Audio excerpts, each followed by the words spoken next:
All right. So I'll get us started, I guess. Welcome Sounds great, everybody. man. This is our first episode. We're gonna try this out. We've got Barry Sine Waves, and myself, Todd. This is a Delicious Divination, and we're just gonna talk about divination, talk about magic, talk about astrology. Do you want to go ahead and introduce yourself? Absolutely. So, Barry Sine Waves, and that is my real name. I was born with that name, and a parent-given name. No, that would be great though.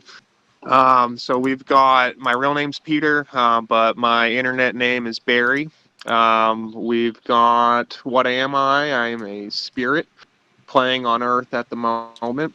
I wear a lot of hats here. Probably my best hat is I'm a father, and that Nice. helps me pretty much come to know what my father is like. So, my spiritual father. And then from there, I don't know. I do a lot of earth stuff, I suppose. I had a lot of different jobs, which we'll kind of get into. And I take care of 13 living objects. So, that's a Wow. big thing on my resume is I've got 13 breathing things to take care of, and then and my real last name means death. So death, taking care of the living, which is that's that's me. Barry Sine Waves or Peter Morse, Rock Death. That's what we got over here. Awesome. My name, Todd, also means death in German. Uh, So there's a lot of correlations between black and blue with my name as well. Uh, I don't have 13 beings. I only have myself pretty much, and I do have plants. I guess I don't know if we count plants. Do we count plants plants? count. Yeah, Now, they do. Todd, I was not counting my plants. If we're gonna count plants, I gotta You're in retract. trouble. Yeah, so I'm an artist. I mostly do a lot of different art, drawing, painting, video, animation. I'm also an art teacher, and I also dabble with tarot, runes, Mayan oracle, which is personally my sort of favorite, I guess. Um, a little bit of astrology. I'm not a super expert. It's very that's a very deep subject with endless rabbit holes, it seems, and a huge psychedelic advocate. So I will often bring psychedelic perspectives to conversations. And That's an yes, awesome. right, yeah. I mean, you can talk about Good. psychedelics all day. Absolutely. Well, it sounds like we got some good. That's it's kind of interesting that we've both got death in our names. So you've got pretty much the. It's like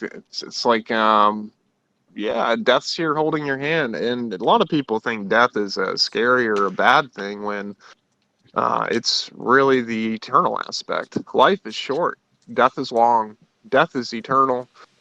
So death is really where would you divinate from? Would you divinate from a short temporary area where you can't, see the whole perspective, or would you divinate from the all, from the membrane, from where everything comes and goes from? So yeah, I think that's you're in good hands there with the double death kind of double dose there, Yeah, and the fact that you've got your the art area, it's key, the psychedelic area. So I mean, you've got the brevity it takes to go into some of these realms to bring back some pretty awesome information there.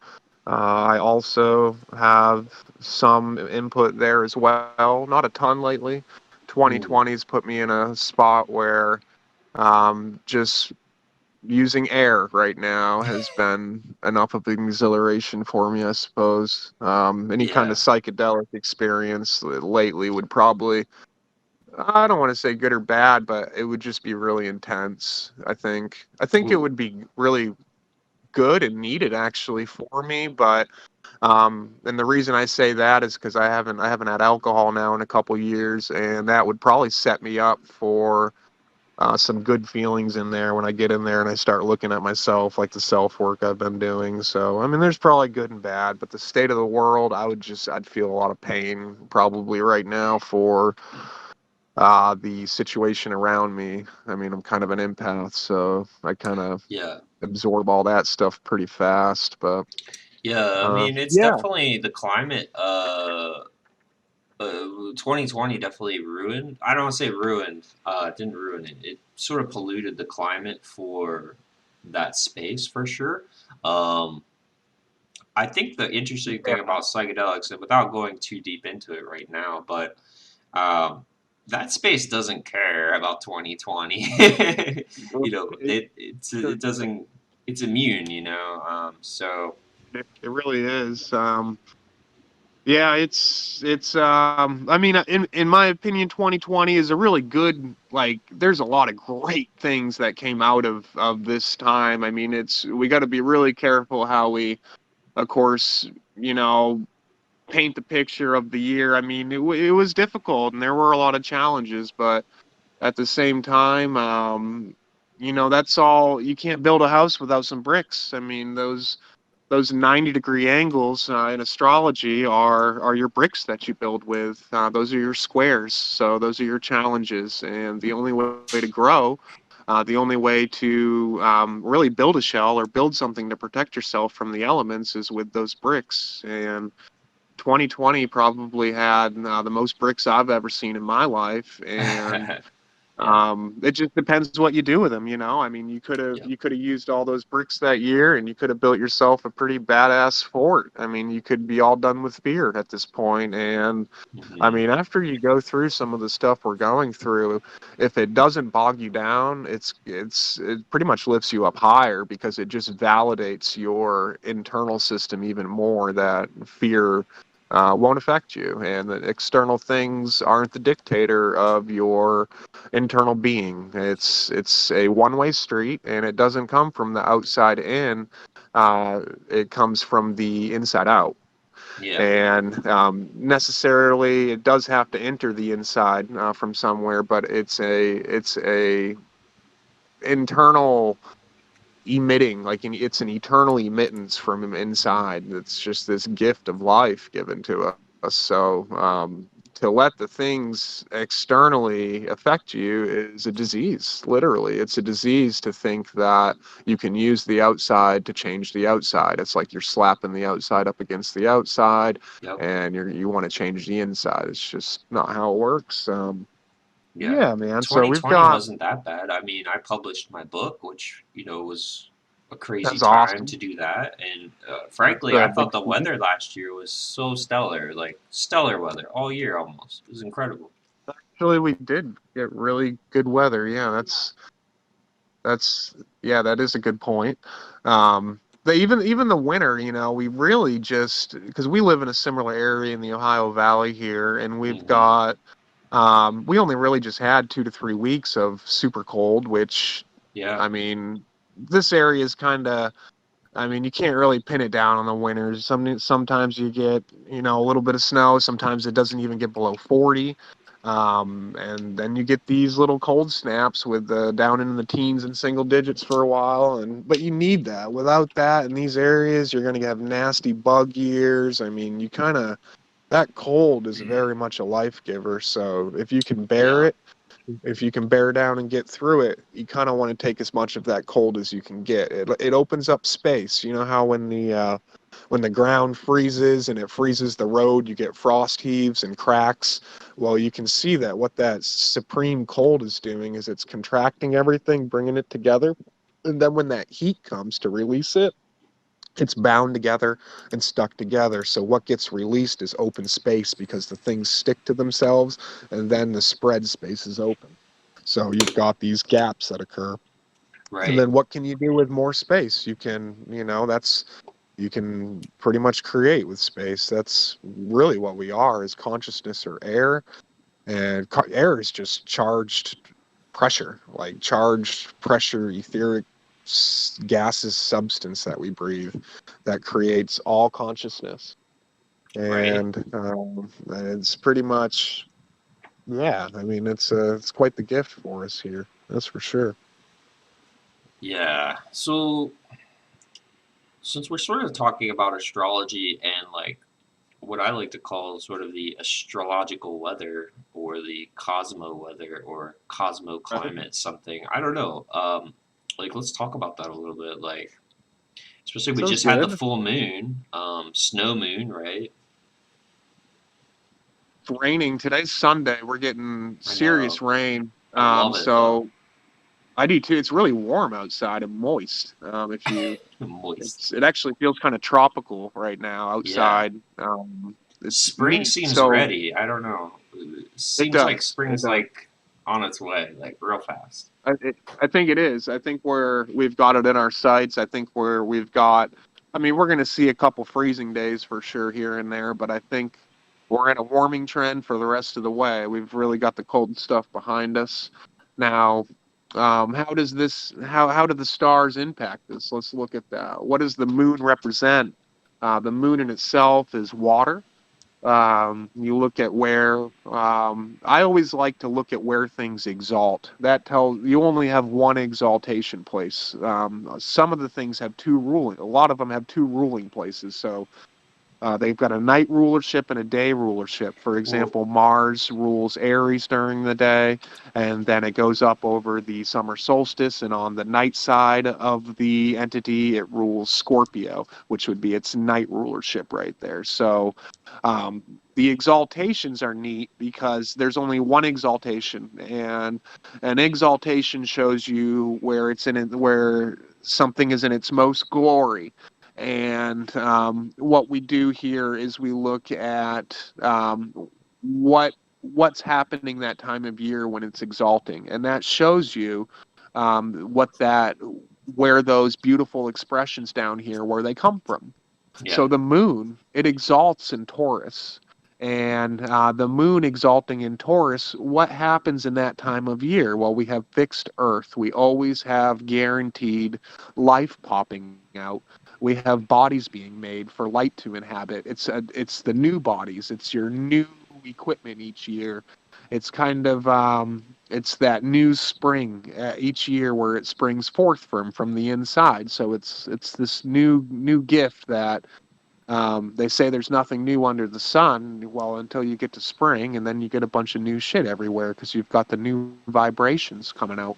Everything's tied to the vibrations. So, and the vibrations are never the same, just as a river's never the same. It's always exchanging molecules, dropping off things, picking up things. Its whole body is comprised of a different package at every waking moment.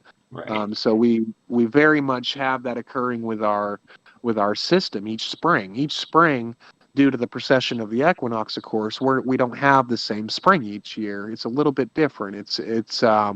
We've got a slip on our system where there's this slip of space, and I think that's where they hide time. I think that's where all time is actually stored in, is this back slip. So time is a creation, and they've created this entire time loop system, this entire thing that we know and call time, through really the sidereal slip. That would really tell us the difference between tropical and sidereal astrology, with that 27-degree difference from where they tell you the sun is from where the sun actually is. And that's kind of getting away from the moon here. Let me get back to that. But the moon, it's exaltation. Um, Yeah, let's talk about that for being, sure. Because I don't think people, I barely understand exaltation and the like fall and detriments and stuff. So I think that'll be yeah, useful yeah. for people to understand like why it's important that it's exalted. Uh, it exalts in Taurus and it's debilitated in its opposite element, which is Scorpio, which Right. is kind of neat because the moon likes water and is fixed water. So that's neat that something's debilitated in its own element. It's very interesting. It could be the only one that actually does that. We'll have to look as we go. So something's exaltation. You've got on a circle of 360 degrees, you've got one location where each body exalts. Jupiter, for example, exalts in June, and that is the exaltation. That's it exalts on June 21st when we have our summer solstice. So that shows you right there what's happening that time of year on Earth. Well, we have the most light. And Jupiter, right there in Cancer, cardinal water, which we've got more water connection with the moon because Cancer's ruled by the moon. So it's showing you that the celebration of this entire system and the height of light is focused around the moon and Jupiter. Well, what does that tell us? That because Jupiter exalts right there, that tells us that the moon, being at its height, being up there ruling the sign of Cancer, so the moon creates this aperture where at that point in time, we celebrate the aperture being open the most, where the camera's letting in the most light. And so, what we have right there after that point is, or right at that point, Jupiter exalts. So, what we have Jupiter representing is sense. So when we have the most light in our system on June 21st in the northern hemisphere, what we can do right there is we can look at Jupiter exalting and we can say, what does this mean? What does it mean when we have the most light? And we can see that without all of this light to see, we would not have a sense system. So the sight, the five senses, the hear and the touch, that's all very Jupiterian. And Jupiter's offspring, Venus, if you think of Jupiter representing the trine, the 120-degree angle, its baby would be its half, which would be the 60-degree sextile Venus. So Hmm. you've got Venus connecting to sense through the touch mechanism. Venus is associated with physical touch and refinement and many things, really. But Venus's exaltation is in Pisces, something tropically we're just getting now. So the exaltations are very important. So Jupiter representing sense. So at that time of year, June 21st, your senses are at their peak. Mars is debilitated right there because Mars is exalted in the opposite sign, which would be Capricorn, which we just went through a little while back. And what would happen at that point in the year? Well, the sun is born again and the heat returns, the warmth returns. We can grow things. So, what does that show you that Mars is? Mars is warmth. Mars is the heat. Mars is dryness. So we're going to start drying out this wet thing that's been getting super wet for 6 months. We're going to make it young and dry and born again. And then when we hit the Passover come March 21st, the light's going to overtake the darkness.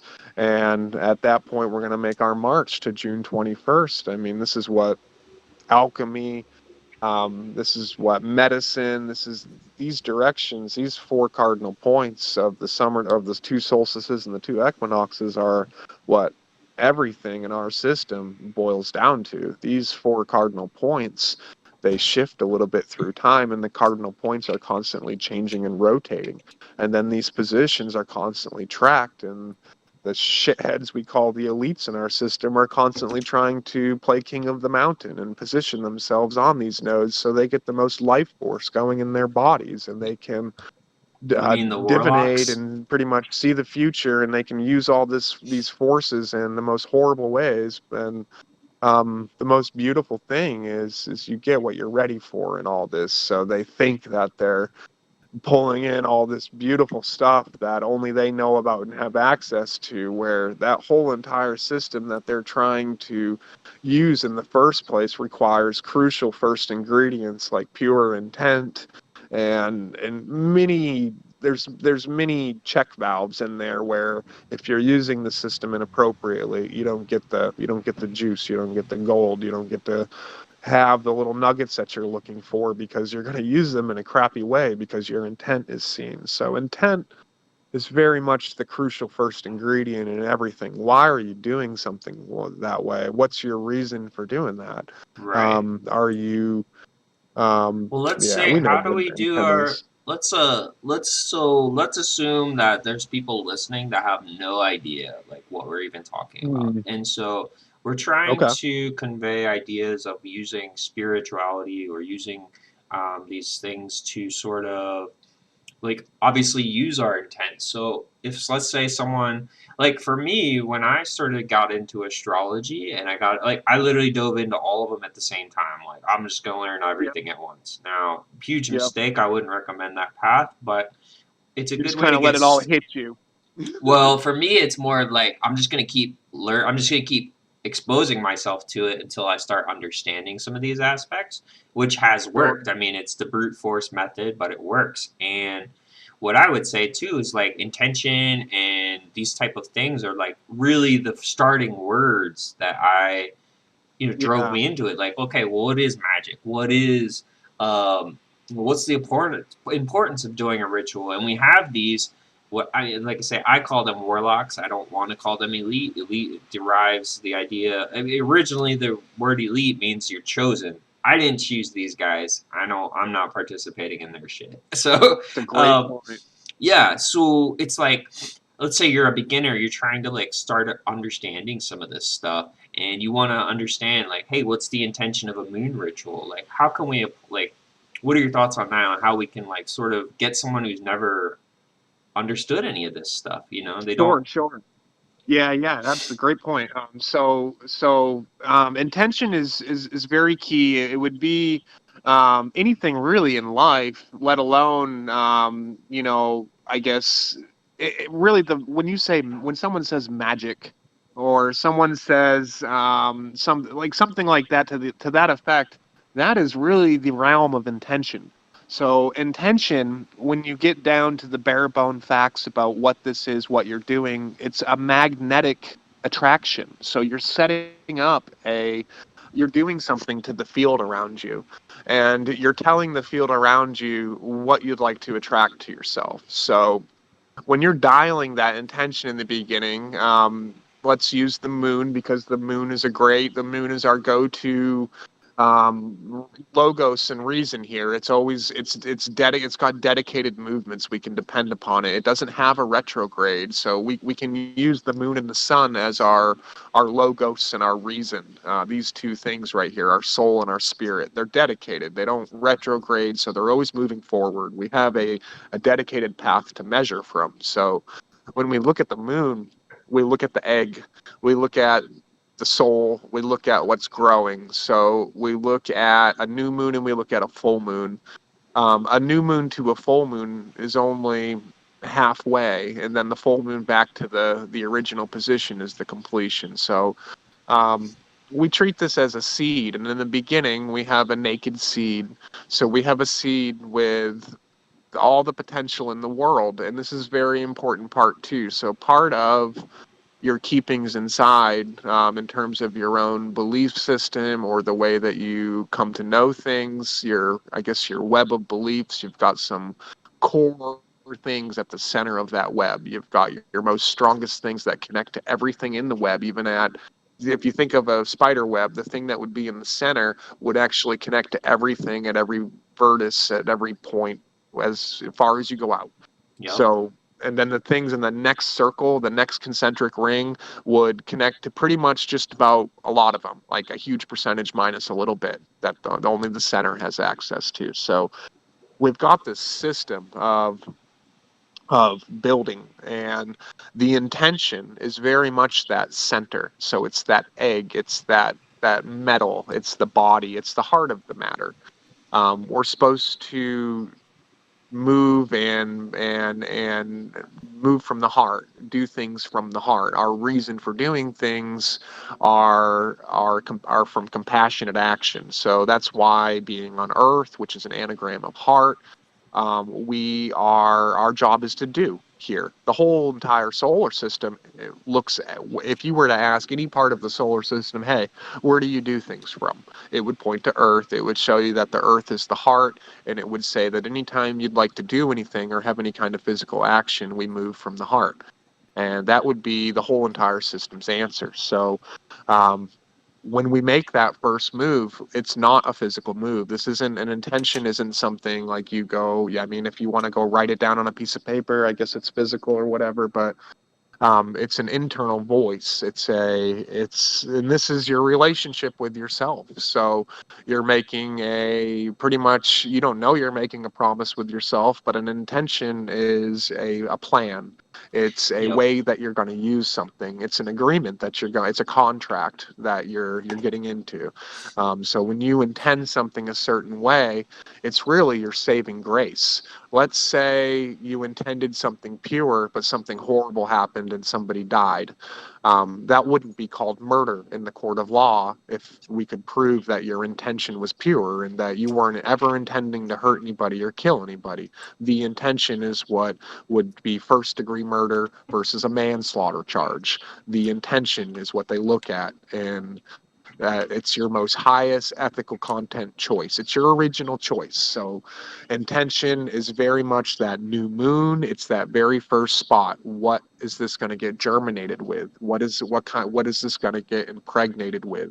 And Yep. this time of year is that time of year in the cycle. That is very much what late Aquarius and Pisces in the sign of Pisces represents in the heavens. It represents a time of germination, complete release, complete dissolution, going back into the rivers of life. And then as a wave, you're going to crest back out of the river and you're going to get germinated from the rays of the sun. And you're going to have a new expression. And your whole entire new being is going to unfold before that wave folds back down into the river. So it just shows you how slow time is from our perspective. It's just the ebb and flow of one wave, 1 year is. So we've got each year that comes around, it's like we get to ride this little wave crest. It's at the point right now where their wave is just starting to form. We can see spring just starting to come online. So we're just starting to see the formation of a wave.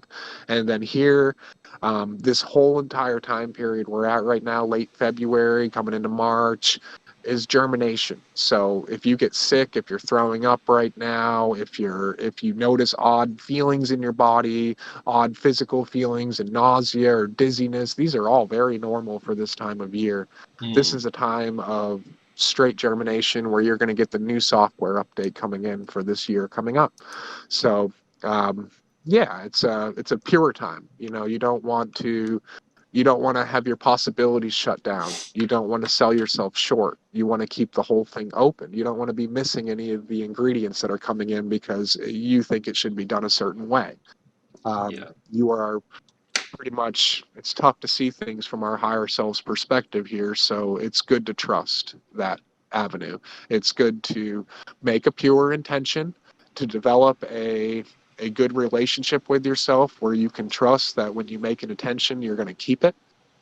So, Yeah. What for a there's a what's example, the word for that?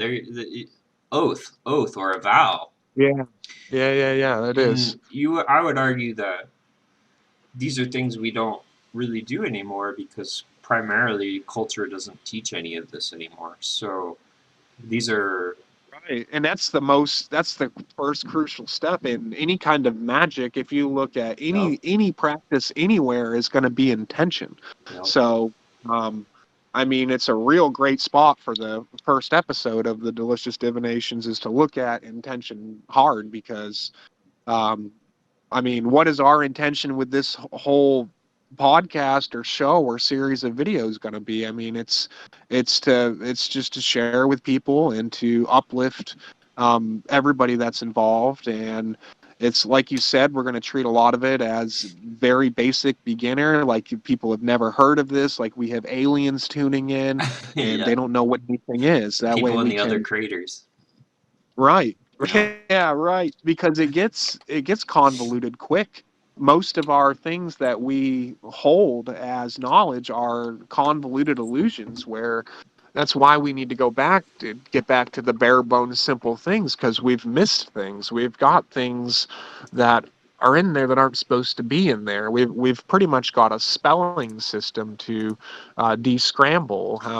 Yeah. We're pretty much we've got a spelling bee coming up and we've got to see the correct spelling, which would of course each letter is crucial in a word. It's going to give you a particular sound, and then what the spelling system does is it allows them to change the root sounds when you get right down to it. So instead of an S making a certain sound, we're going to combine the letters C and H and we're going to get that sound. um, I mean, they just all these little moves like that. Like for example, engine. The word engine shouldn't have a G in there. It should have a J, engine. Right. Um, Just like I magic. mean, yeah. So you can see the switchery. They're going to take all the root, and the sounds are. There's no room for there are no puns. Puns are a made up thing of the spelling system. So there's only one plane. When you say the word plane, you're talking about one set of sounds that vibrates one particular thing. That's it. So you very much, sound is not shared. Sound is isolated. That's why naming things, it's very crucial that if you're naming something and using words are for things that are still, things that aren't moving, things that aren't coming and going, because things that are Yeah. coming and going are pretty hard to move. I mean, they're pretty hard to name, I guess, because they're always changing. And that's Yeah, let why me I've say got, something on that real quick. It's go ahead. funny because as a young person, I never really dipped into the spirituality until maybe about 5, 6 years ago or so. Otherwise, I was always very just, I guess skeptic is the best way to put it, is I just sort of, I knew weird Yeah. things happen, coincidences and whatnot, and I never, I was always fascinated with like higher thinking, and so I've always loved animation where you see like crazy ideas. And I'm hoping I'm not getting too lost on a tangent here, but You're good. And I noticed um, that in your oh pixelated book, like, it's coming in from deep. yeah, yeah. So art has been my outlook, and when it comes to like tags, titles, names, I always had issues with names, especially when I was young. I would sit around and be like, why, and we've already talked about names a little bit, so they're obviously very important. But I always thought, like I don't, internally, My my understanding. spiritual being, it's not going, well, you're Todd, you're this. It's like I don't really, I've always associated with things that are like man with no name, which is like a musician, um Right, and right. Like, I have something I always go back to where that I think about. My mom told me when I was a little kid, I was gonna name you Aaron, but we named you Peter at the last minute. So pretty much now, for my whole entire life, I've thought about that. I've thought yeah. about, I thought about, first of all, Aaron, what the name Aaron means, Peter, what the name Peter means, and like I put myself in the creator's perspective, thinking, "Whoa, shit, we can't. Look, things change right here. It's going to be a Peter. We got to name. We got to get the name Peter. How are we going to get this done? We got to get the name to be Rock instead of Aaron for Rod. If you look at the word Aaron, that's like air run. So it's a very, Aaron's. That's why Aaron's rod in the Bible. It's I have a deep affiliation with that as well, which is neat because when I left my body in 2016, I just passed out from standing up too fast, and I was with a Wow. bunch of buddies at around a campfire, and when I went out, it was only for probably 10 seconds or whatever, but I was this rod or this piece of metal, this pole, and all of this electricity was coming at me, and I was just absorbing it, and it felt so good. It felt like the most comfortable feeling that I've ever experienced. And when I looked closer at the stream, and it was a very pearly, luminescent light. Like, and it came in a tree branch form. Like I was connected to the main tree trunk, and then this main trunk line had a bunch of branches coming into it. So when I looked out from my perspective, as that center, it looked like a tree. Mm. Everything's so I and You I just think I think that's how electricity works in terms of absorbing it. So from anything's perspective, when you shut off, if you were to right now get rid of all your sensory data that's making your image appear in your consciousness, what would happen is you would be, I slipped into that realm real quick, and I was this object and I was attracting all this electricity. So if we are in a matrix, I was pretty much looking at the part that, like, the electricity of the matrix right there for a little bit. interesting. It, like I said though, it felt really good. And then when I looked at the stream, it was like little pictures. It was, and it felt like I said, this was only 10 seconds, and it felt like thousands of years of experience in like just a few seconds of That's a actual what psychedelic we experience, my friend. yeah, yeah, exactly. And this Hmm. was sitting around the fire, having a couple beers and smoking a bowl. I mean, so it was pretty innocent. I just went to get up and hand the bowl to a buddy, and bam. I went Wow. down on one knee, fell on a buddy's lap, and then they all tried to wake me up. When I Wow. came back into my body, I came down the hillside. I was in eastern Kentucky, so it's really hilly over there. Yeah. And I I remember when they first got me up off the ground, I had this, like, I wasn't in my body. My consciousness wasn't there. Yeah. But I could see, like, my sense data, I could still see it. And then all of a sudden my sense data changed. I was on the top of the mountain or hill right behind my house, and I started floating down right along the tips of the treetops like a slide. And as I got to the bottom of the hill, whoosh, I hit my body from the back, and then all of a sudden I was in my body with my horse blinders back on and my human consciousness, and I was looking at the road in front of me. Wow. And yep, that was it. Did you ever So read Robert Monroe? Have you ever read Robert Monroe? Robert Munn, Robert Monroe. He did a Robert bunch of Monroe. books on out of body experiences and what's it called where you lucid dream or astral projection stuff. Project, yep, yep. Um, That's cool. I have it. I'm gonna check that. You said Robert Monroe? yeah, I'll be honest. I read his books and I tried doing it several times. But to me, the astral projection, to me, I think that's just your imagination. I don't really think it's I like a, think so too. yeah, I, I because I, because when I was a kid, hmm, I used to have this ability where I could go inside my mind. It's like a blank slate. I could create anything. Well, I remember yeah, being a kid. I would go in my mind. I could build a roller coaster in there, and then I could ride it. And when I got on the roller coaster, it felt real. Like I could feel oh all wow, the same. I could feel the wind in my face. I could feel everything. yeah, And I can do at that. some point, I grew up, and I've lost to easily go into my mind and to feel my imaginations. I can't, now I can imagine things, but I can't go like ride the roller coaster per se. Yeah. You And want to know why I think that is though? why? And I don't want to be an attacker on culture, but I think it No, really no. is the problem. I think the culture has trained, not trained, but it is multi generational programming, especially with TV and Yeah. media. But it severely limits your imagination, and so. And we've discussed this before, obviously not on this show, but where we're sort of combating against this problem because people, if you can't see what I'm talking about, you can't feel what I'm talking about. This is why we say stuff like, I can see what you're saying, or I feel that. You know what I mean? That's like real resonance. Like, I say that when I genuinely feel that with somebody.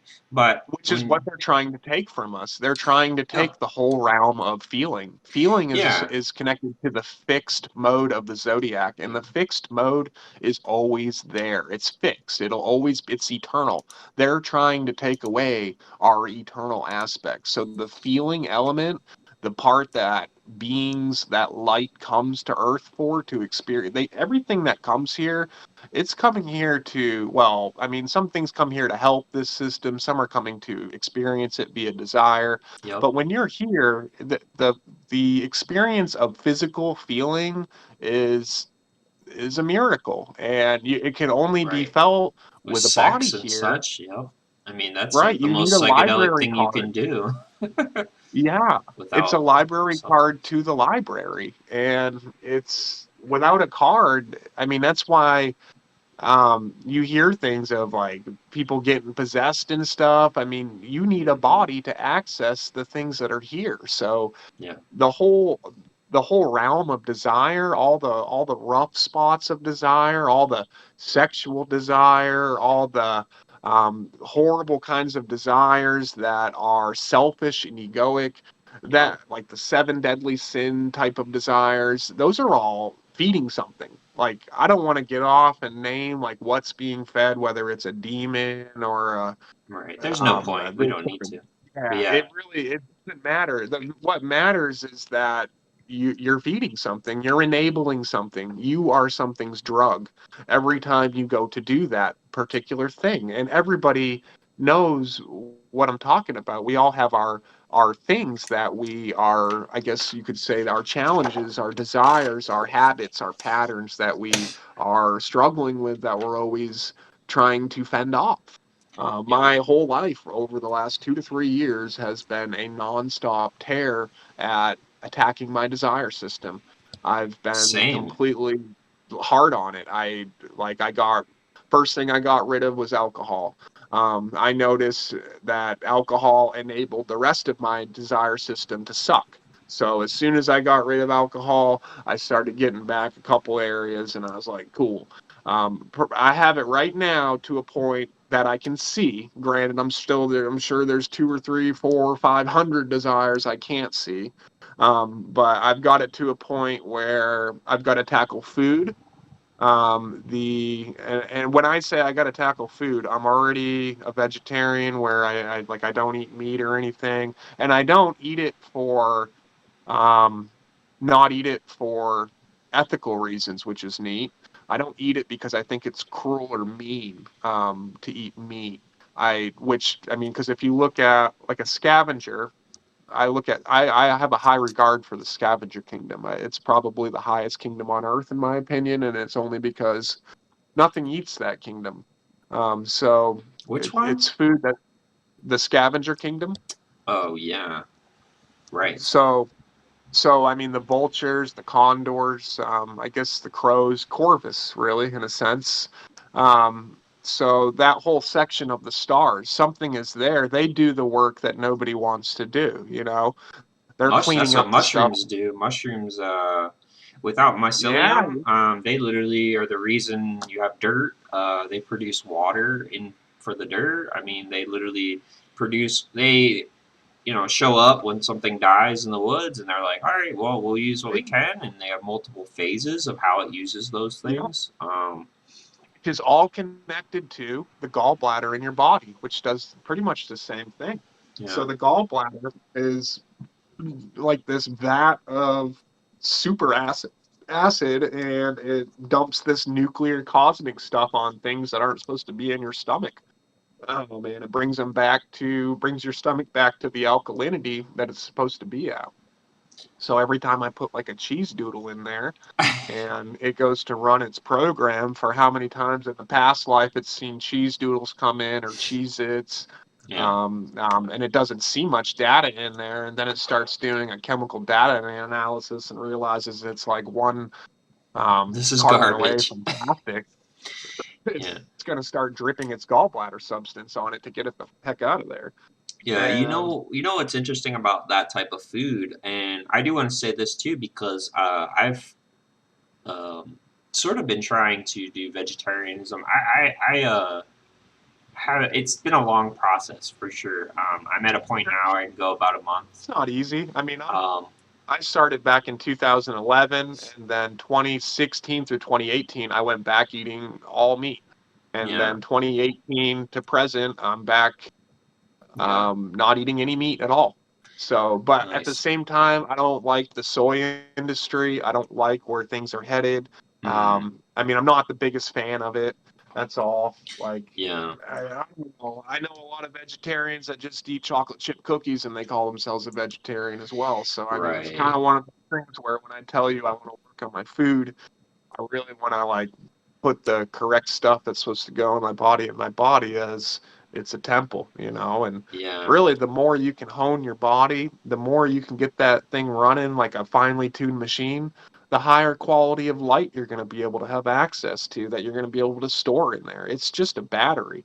So the better that you hone your battery, you can hold a real special quality of light. So it's really yeah. um, One thing I noticed with eating less, basically trimming, like not doing the American diet, which is 3 meals a day. Like I can't eat that much. But one thing, the two main things I want to say on this is like I noticed when you eat primarily a lot of vegetables and less meat and less processed food like chips and shit like that, because that stuff's delicious. Like I love all that stuff. I love soda. I love it, but I know. And this, I want to circle back to intentions with what we were talking about, and this is yeah, like yeah. the intention, but what I notice is when I eat less meat, I eat less garbage. my system does run better. Like I feel Yeah, better. And cutting that's out alcohol, which I also did. I drink rarely now, very rarely, and I don't even like it. That is huge. And a yeah, lot of people try to justify alcohol all the time, and I do think it's fine to have some here and there. I definitely do. But yeah. when you I don't think it's consistently bad. drink, man, it's not good. It's addictive, and I've seen people that really change because of it. And Yeah. but that goes Well, to culture too, because culture doesn't allow us to. That's the legal thing. We're still working on this one, so. Um, yeah. I mean, unfortunately, I mean, good people don't follow bad laws. I mean, that's a thing too. I'm not saying people that drink and that are following the laws are bad people, but yeah. like the reason I choose to smoke is because it's a personal choice. I don't think it's an ethically bad thing. I actually look at it as a health principle. Yeah. And smoke to me is something that rises. Something that rises to me is something that goes up high in the sky, up to the Father. So that for me is a very spiritual act, and it's probably why the Native Americans would always point their peace pipes to the Big Dipper, because something about smoking and the shape of that constellation as a pipe. I have a theory that all the smoke goes up to that layer, and then just above that sits hydrogen. So Mm, if you look at our cosmos and as a density stacking thing, yep. you've probably got smoke going up to the noble gas areas, which without that smoking activity, you wouldn't have any kind of noble gases building up. So, um, yeah, I don't know. I I feel look you. at it as so I measure, and then of course drinking, they tell me that I can drink. However, I figured out that inside your body, you are a salt bridge. So I figured out that salt is what attracts electricity, and then the more electricity that you can attract to yourself, the more bandwidth that you have. So the more information from your intuition that you can pull in from your Mm, past lives, it's just you have access to more instant things. I feel like more a wider stream of information. You're not pinpointed on anything. yeah, you're a So you've wider got spectrum. right. So you've got so that salt inside of you, what it's doing is it's attracting all of that electricity through from the air around you, from the ether, because really people think air is just nothing, but it's like loaded down with electricity and pressure and oil. So, I mean, there is oil in the air. So all of Yep. that air that you breathe constantly, it's creating a hydrogen oil system inside of you, and you've got a candle that burns inside of you that burns this eternal flame that's very critical. And uh, yeah, so anyways, let me get back to or is smoking oh yeah, drinking. Yeah, so even though they allow something like drinking, I know what alcohol does to salt. So part of my experiment in the beginning was, hey, if I stop drinking, this salt castle that I'm building inside me will just kind of keep building. If you don't put Mm-hmm. alcohol in there to like wash it all down and stuff, then you're gonna just so that's kind of how it started out, like an experiment, and then it felt great, so I just ran with it. And yeah, I'm on year two. Well, this October will officially be year two. I know we're only in like just about March here. I had one drink 2 Octobers ago, and it was tequila. So Hey, let me um tell you something really funny. go Um, ahead, go. so I quit. I love specifically like Mr. Pibb, or as I call it, freshly poured. You know, when you get it from the fountain. Um, so I love soda, like, but I quit soda a long time ago, and this last year my birthday's in October, so I said, all right, I'm gonna go ahead and have a soda because there was Yeah, some new one that came out. It was like cream soda and Dr Pepper. I'm like, well, I love yeah, both of the. yeah, the vanilla. Yeah, I got that Yep. there. I got one of those downstairs in the cupboard. Okay, go ahead. I'm so jealous. So it's October. I hadn't had a soda in. I quit again that year. So 10 months no soda. I had the soda. You know, it's my birthday. I'm treating myself, hanging out with some people, having a soda. Uh, and it was great. Fine, I got a little buzz, got the sugar high, whatever. Yeah. Man, for the next 2 weeks, I was craving soda every day. I'm like, man, I just want a soda. I'm like, I would try to justify it. I try to everything. You're just like, I'll just go have another one. I'm like, that is so addictive, and it don't take for people listening. Like, this isn't like don't drink soda. Like, I don't care what you do. But it's a very powerful substance, that sugar stuff. You got it. Sugar and caffeine, man, very powerful, very powerful. People think that all the drugs are labeled into these special little classes. Oh man, television, entertainment, electronics, and food. Yeah. Um, they've got us by the balls. Let me just tell you that Coffee, man. willpower. I mean, yeah, but you can test how close you are real quick inside. Just take away a couple things from yourself and see how you do. Yeah, Everybody fast. knows yeah, Skip everybody a knows. Yeah, meal. fast. Right. Yeah, skip a whole 1 day's worth of meals. I mean, and see, first of all, another awesome tool in divination is fasting. It's a journey, so you can go gather things. I mean, you're making a sacrifice for the greater good. And then the greater good, what does it do? It funnels into you. When you're fasting, you get all the sense data out of the way. So you've got nothing, no filters in the way to color it with human stuff. So you're getting all this beautiful raw cosmic data straight from the source.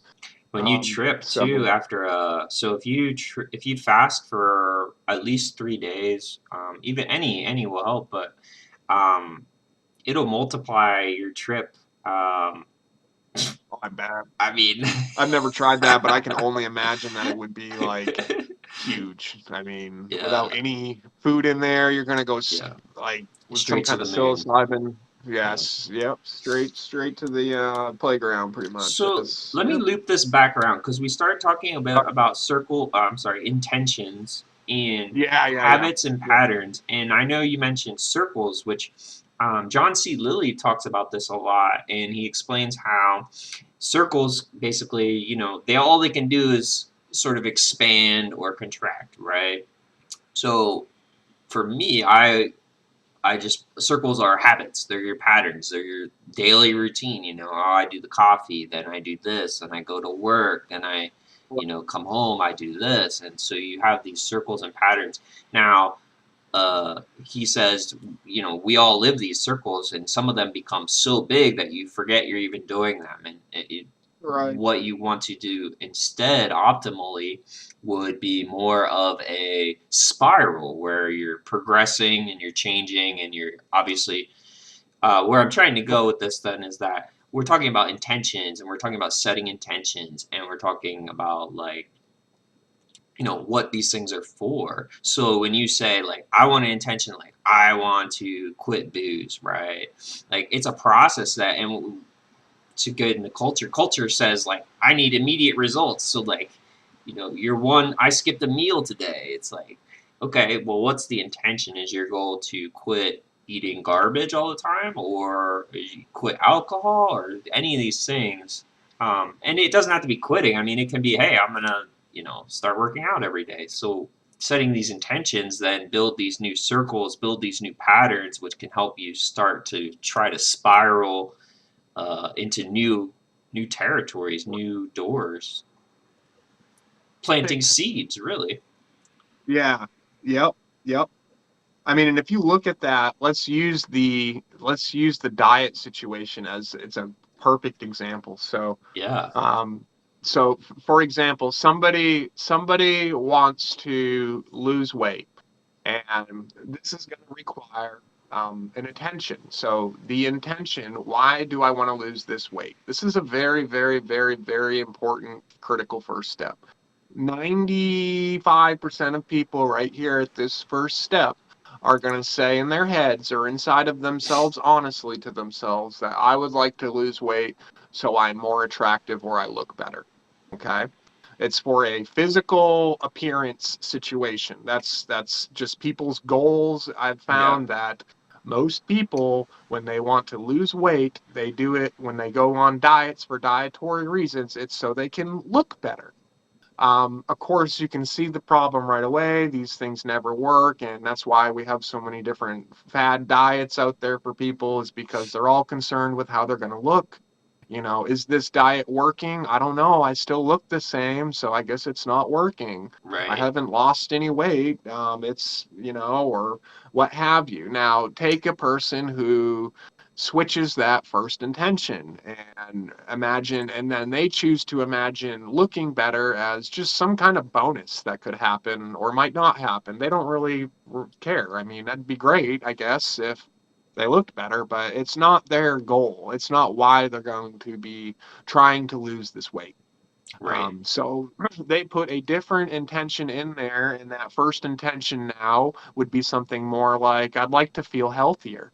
I'd like to experience what a healthy human gets to feel like when they're walking up the stairs or when they're doing an activity. I'd like to not have to carry around all this extra weight. Yeah. Really, in the end, it's you're doing a lot more work than you have to do. Yeah. Well, you're kind of It's paying for past too. If you've already accumulated the weight, you've already mattered. That already is matters. So like you have to right. do the work now. I mean, that's an Right. unfortunate So you can see aspect. that the intention is the glue that holds the whole thing together. So if you start out with a messed up intention, like I want to look better, like you have some kind of vain materialistic thought, that Yep. magic's not going to work well for you. You Yep. need to go off and play in other realms, and then when you're ready for real magic, come back. I mean, Yep. when you said, the stuff about the astral projection, it's so true. I mean, people want to treat spirituality like a fad, like some kind of, like they want to go play with all the cool stuff. I mean, it's just Right. not how real spirituality works. Real spirituality requires your own work that you have to do. Nobody can do it for you. I can Yes. sit here for hours and give you all these killer ideas along with you, Todd, and it's not going to matter if people don't actually have a motivation to work on themselves or to become a better being. I mean, it's very key that people find self-worth, that people know that, hey, I am a eternal cosmic being. I'm an aspect of light, and nothing can ever hurt me. And um, wow, that's pretty amazing in itself right there. Like those simple thoughts could eliminate all fear for the rest of your existence.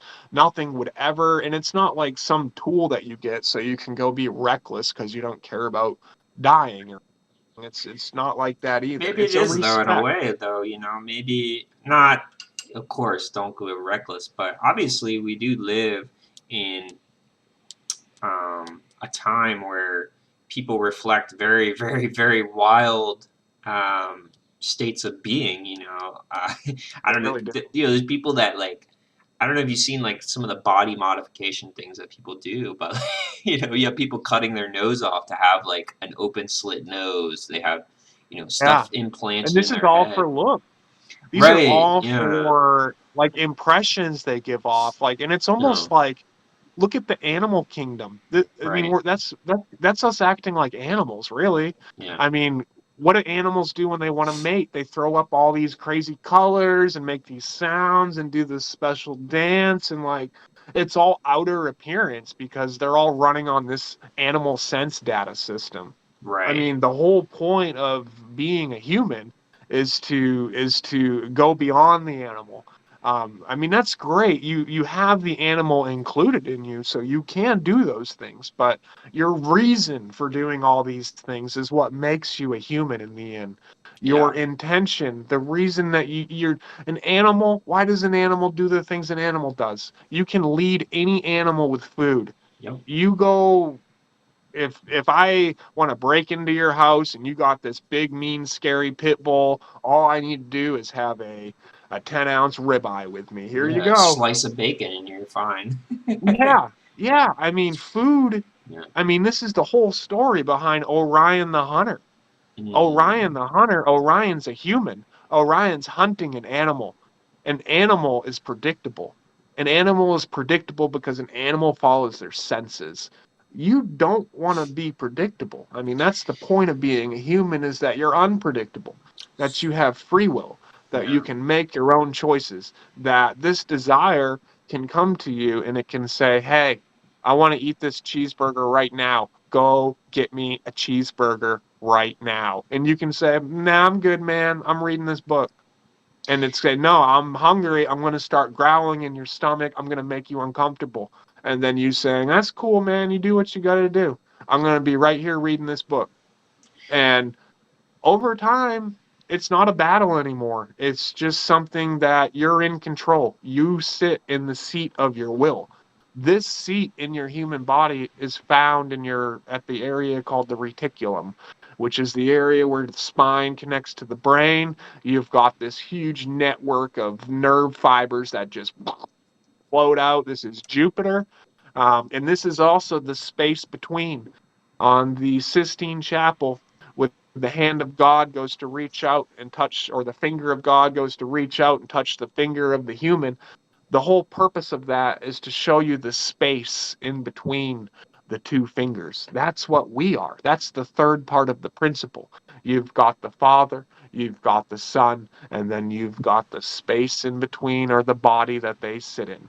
So Hmm. the space, they're both the Father and the Son. You've got two guys. There's got to be a girl somewhere. Oh, the girl is the body that they sit in.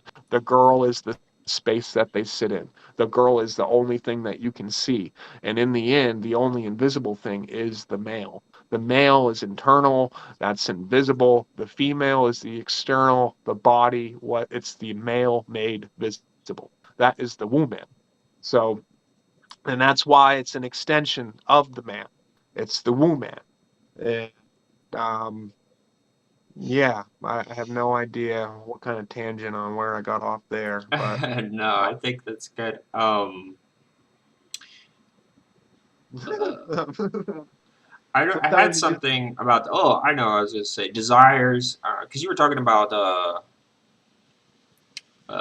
essentially being tempted when you set an intention that you're, hey, I'm going to try to avoid this. And what's really interesting about controlling these type of things or just experiencing them is I also last year at the beginning of the year I said I'm just going to do water for the first month, which is yeah, fine. I mostly drink water anyway. But so the whole yeah. month And I that's go ahead. And that's and then think about your intention value right there. You've worked the relationship up with your point with yourself at this point where when you tell yourself you're going to do something, a lot of these things stick now and you're able to do them because Right, and it you've takes been effort. working that relationship. Yeah, yeah, and well, it's To go, I'm sorry.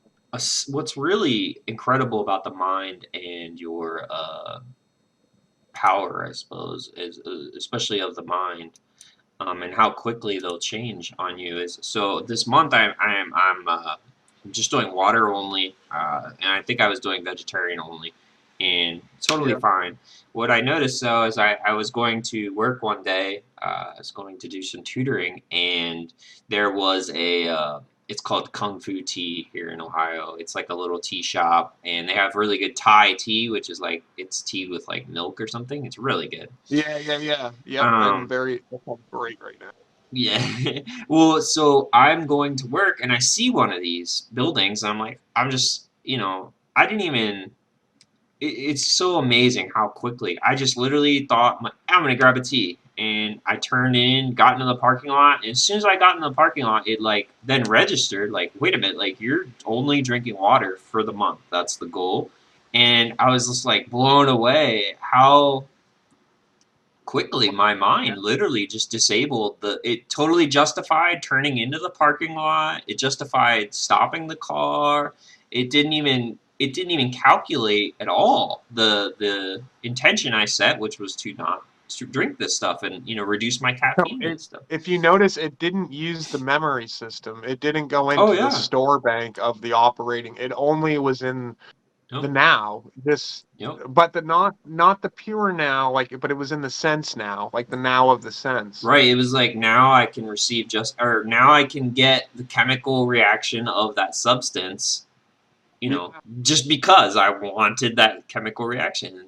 It's I think if you just take a simple story like that and you just scale it to regular life, like you'll see stuff Yeah. like that a lot more than you want to. Yeah, you really will. And I mean, that's the thing. Like, it's how honest do you want to be with yourself? Yes. And I mean, I've tried to get myself to the most honest place I can just be with myself. I don't have any skeletons in my closet personally. I don't have anything I haven't faced. So, I It's good. mean, that's another part of magic. You can't go into magic with fear. There can't, this fear is something you need to have conquered if you're gonna fuck around with magic. I mean, that's all I gotta say with that. Never ending 'Cause, story. Have you seen that movie? yeah, You know, yes, yep, I used to watch that on yep. repeat. Yeah, I've got it downstairs. Yeah, I make my daughter watch it on repeat too. So I mean, it's another tool for your toolbox is not having any fear in there. I mean, and you're in a system of fear. So you've come here, this illusion, this Maya, it can only get created by the tool of fear.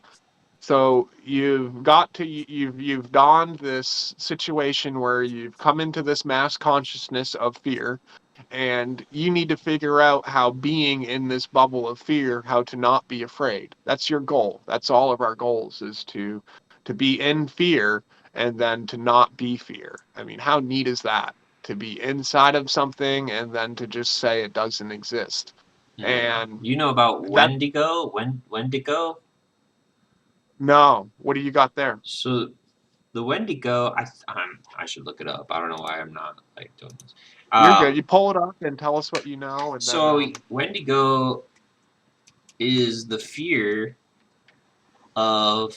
It's basically, if I remember correctly, it is a disease. They're calling it a disease of fear. Um, I don't know okay. if I can pull it up in time. I know in Native Which fear Americans, is a disease. I mean, it really yeah, it's which is neat too because you've got ear in that word, and then in the beginning was the word, right? So and then you've got fear. You pretty much started listening to the wrong inner voice, the one that is not telling you the truth or something, and you developed fear. Or maybe it didn't involve the inner voice at all, because if it would have, you would have gotten told the right thing. And maybe this is a lack of listening to the inner voice. And you're getting caught up in the external environment only, which is fear. yeah, F ear. F is the sixth letter. Six is also sex. Sex is also sense and material and physical. Well, at least in a physical material sense, it is, I suppose. yeah. Um, But so I mean, we look at that F ear, that sex ear, that material ear, is fear right there. Um, all words in our spelling system, we can see what they are by just breaking them down into smaller words and then into each letter, of course, if we want. Um, each letter is a huge, huge clue. And yeah, F, if you look at it, the sixth concentric circle is Jupiter. So, and Jupiter is sense, who exalts on June 21st in Cancer. That's Jupiter right there when visible light is at its height. And Hmm. the other kind of light is in Capricorn. So, magnetic light is at its height when it's dark. And that in itself is going to be the true unseen light of the Father, which is why Capricorn is related to the tropical father and Cancer is related to the tropical mother. So, the androgynous being is a pole, and at one end of the pole is the head or the father and the unseen, and it's inside. And at Hmm. the other end of the pole is the outside external body female. So this pole is one of those special kind of loops. I forgot what they call them, but it's an internal external loop, and it's a circle. Hmm. It makes like a twist or a braid. I Is forgot the that the name of it. Mobius strip? Yeah. That's it. Yep. And we've got Stellium. He did his heliacal heart video, and he kind of shows this same pattern and shape in this reality for us here. Yeah. All hearts. If you think of where we are, Earth or the heart, all the hearts are important in this realm. The heart of the matter shows you, and he's got videos with all his petrified hearts as well. And it's got this classic heliacal wrapped up knotted pattern. Like it's this, like what it is it's a braided rope, and then it's a braided rope folded in on itself, so it makes an inside. So, um, and that's the spiral DNA helix, Right. you know, and helix, not she. All right, let me get out of that. Let's see here. So Yeah, we definitely should talk yeah, to him at some point. I would love to do that. Mike. Yeah, Mike's awesome. Yeah, absolutely.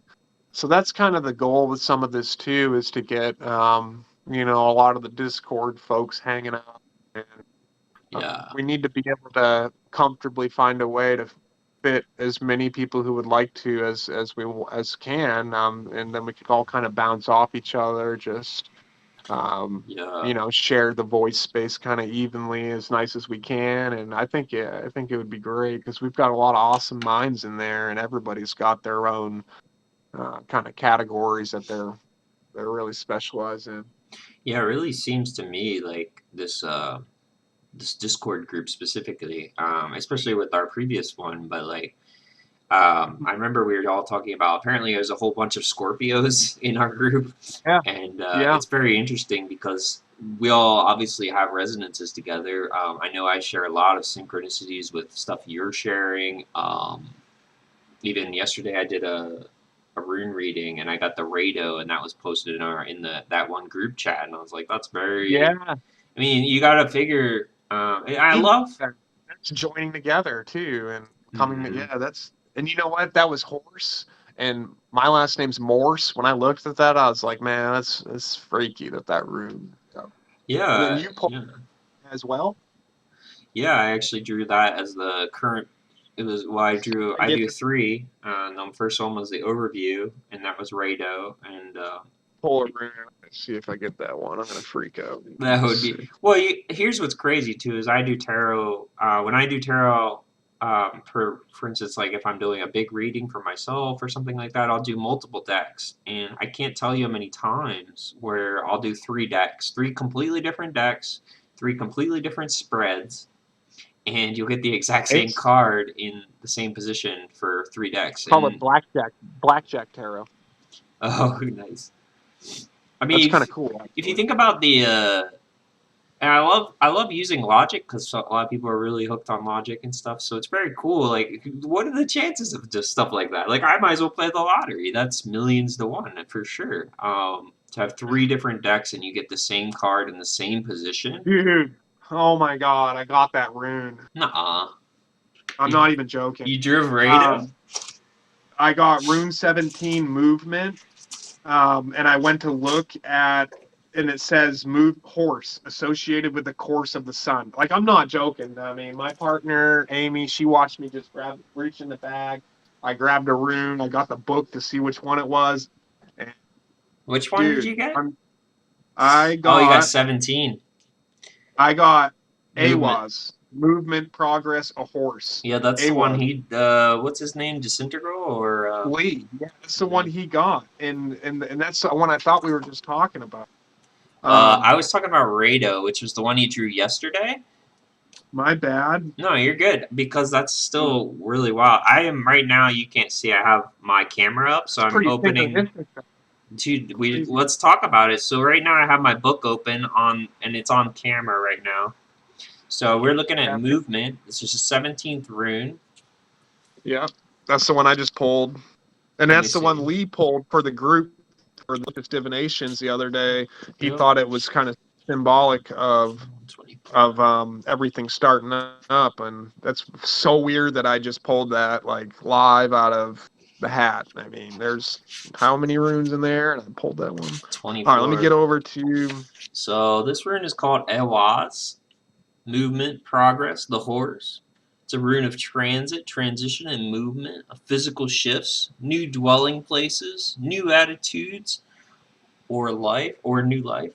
It also signifies movement in the sense of improving or bettering any situation. I mean, I don't. If you want me to read the whole thing, I will.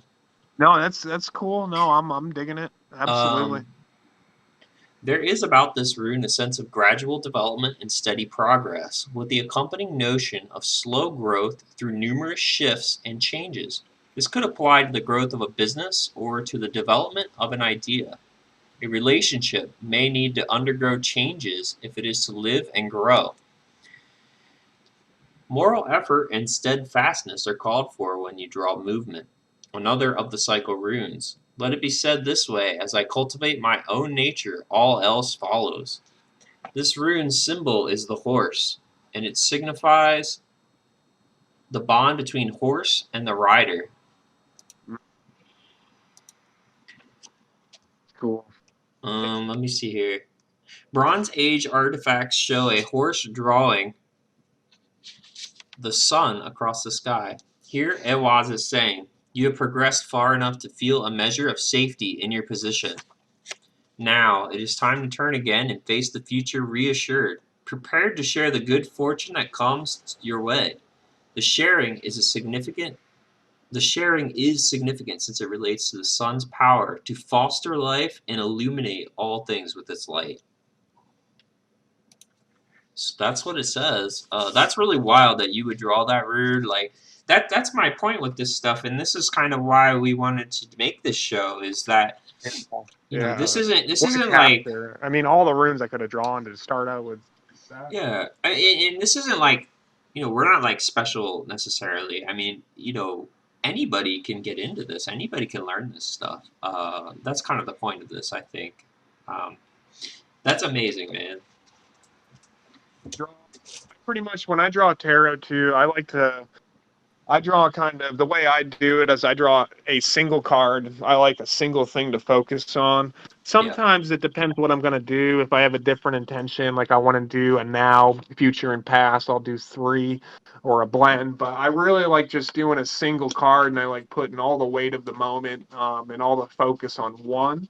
Yes. So if you want to do one on your side and I'll do one on my side, and then we can kind of break it down. And then let's set some intention on what this card, what we're looking to ask, or what we're looking to mean with this. So Um, um, yeah, I can do. I let have me my tarot see. deck. I can do. I'll do one card. I gotta take a Okay. whiz though, real quick. So, you hold down the fort for a minute. So, so I'm going to set some intention here on this card pull. I'm kind of just holding the deck, shuffling it right now. Let me see if there's a way where I can throw my camera on my side. Let's see. Oh, camera's going. Sweet. Let's just let me get us a good. So we've got the rune already, and we're going to be pulling a tarot here. Intention on this tarot. Let's set this. So we've just hit a full moon. Okay, I've kind of got good. I've got a spot. Can we see the cards? Yes, I think we can. I think it'll. Let me try. Okay, so the intention here. We want to look at it's kind of the start of the show, episode one. So we're looking at the intention on just the what would you like to show us for this channel? What card would represent a good symbolic representation of the channel? Just maybe give us an overall idea of the higher purposes of what us humans can't see, maybe that you'd like us to see that are some of the purposes that are are like I said beyond us. So maybe just show us something that we didn't take into account that's deeply associated with Barry and Todd, this channel, and everybody that's I guess listening. 2021 in general, our times where we are. Let's just put a lot behind this one card here. And all right, I'm getting kind of closer. And then a lot of times when I do this, I like to shuffle, hold them. And then when I go to actually draw the card, I like to do this number. Let's see if we can see this okay. Okay, yeah. I don't know if the audience can see the cards kind of all just I'm mixing them around on my bed so they're Oh, all nice. getting. And then That's at this called point right fish here, style, I think. They call it fishing style or something. I love this style. So when I'm doing this right here, after I've kind of shuffled it in my hands and I'm thinking about what I want to ask, I'm kind of feeling and I'm being very careful. I don't want to knock any over. I'm just rearranging, bringing the top of the deck to the bottom and the bottom to the top, and I'm seeing if any catch my eye. And sometimes one will just keep looking at you and it'll want you to pick it up, and that's kind of what I Yeah. go for in these scenarios. And I've got it. It just showed me right here. Let's see it. All right. Ooh. So we've got A nine of 8 swords? swords. 9 of swords. No, 8. Okay, so we've got let's see here. All right, so we've got a woman blindfolded. We've got obviously 8 swords. Okay, swords. Swords are representations of air. Air is representations of consciousness. Okay, remember on our intention here, what did we ask? We asked for things that we didn't see. Did we not ask that? So right away, we get a blind woman. We get somebody who can't see. So we've got a literal kind of play on that right away. So we've got a blind woman. She's also tied. She's restricted. She can't move. No movement. When you're tied down, you can't move. You're still. So that tells you what happens when you're still. What are we allowed to do when things are still? We can name them. We can talk about them. We can give them words and names, which is a very big purpose of Delicious Divinations in this channel. We want to be able to use words to help people, to explain, to help trigger internal things. You don't need sense data. You don't need to look around with your eyeballs. You don't need to use your senses to know. You can use other systems that are beyond the 5 senses to know. Remember those swords? Where are they? All those swords are stabbed into the earth, stuck into the ground. Each one of those standing swords right there are acting like a pole in the earth, just like our pole in the earth. What do we gather as we go around each year on our pole? We gather life. Look at all the different life forms around us. Um, those all come in from unseen areas beyond, and then we all kind of dance in the space together here and we celebrate it. So really, those all come from unseen areas. The air, the swords. These are very quick and fast. Things that are quick and fast are unseen. They're quicker than the speed of sound, which would make them not visible. Sound has a couple different axes, or one end of the axis is sound and the other side is light. Yep. So light made visible is sound. That's Yep. a word made visible. Um, Everything you see, a body is just the visible word. So a body is the visible father. A woman is the visible man. It's an external. It's the man becoming from the internal to the external. So look at the background. What have you got back there? You've got Tartaria. buried Tartaria. Yeah, man. So, and look at it's through the prison, through like the fence. You look Yep. at that. It's restricted. It's telling you, look, it's barred. That information has been hidden. That's Hmm. also part of the. You probably we'll get into a lot of that on this channel. A lot of Tartaria, a lot of mud flood stuff, a lot of a lot of just different ideas of why we have all these old star forts, all these old buildings. What happened? How many resets have we had? How many time manipulations have we gone through? It's showing you right there. I mean, that's a big clue. The Yeah. number 8, that's a big clue in all this as well. 8 is eternal. Time. So we're getting shown that one of the aspects of this show, we're supposed to be showing eternal things, eternal ideas. The number 8 is represented by death. Okay, the 8th house around the zodiac wheel, which is fitting. You've got 2 people here with names that mean death. If you look up the Morse in Greek, it means death, and it also means walrus and some other things, which I thought was kind of neat. Well, I didn't know Um, that. That's funny. yeah, yeah. So 8 is very symbolic for this channel. If you look at 8, it's also kind of like that's the Roman numeral 8 there. But yeah, I mean, 8 is very much an eternal thing with no end and no beginning. Two circles, so it's the duality of the circle. So instead of one na, you've got two nas. A na is knowledge. It's very much. We'll probably get into a lot of Bach saga stuff too, with the root sounds and the root language, and the na, the two circles, is a cross section. When you look at an 8, that's all you're looking at is the inside. That's why an 8 is space. An 8 is the past tense of eat. What happens when you eat? You get food in your belly, you grow a body, and you have an inside, right? You Yeah. put something in you. You ate it. So 8 is the past tense of eat. That's why it happens after 7, after time. You get space. So time and space. It's kind of 8 is a very, It's kind of a Mobius very, strip. absolutely. And that's all relates to things we were talking about today. I mean, this is a lot of people could look at this as a very depressing card, but this is a very, look at her face even. Look at that face. I mean, do you see any fear there? I don't. Do you see any sadness? Trust I don't. exercise. I mean, the head is hanging low. It's looking kind of down, but there's no sadness or regret or anything. So Hmm. um, she's where she has to be. And where is she tied? One, two, three, fourth to the left. And Mm. one, two, three, four, sixth from the right. So all those little, hold on a second. One, two, three, four, five, six, seven, eight. So wow, there is 8 swords, and she is the 9th vertical object, which is kind of interesting in this. And Yeah. she's tied up. She can't see that she's the 9th pole. Mm. Those She's other also 8 kind of a air giant, poles. and there's one sword in front of her. What does that mean?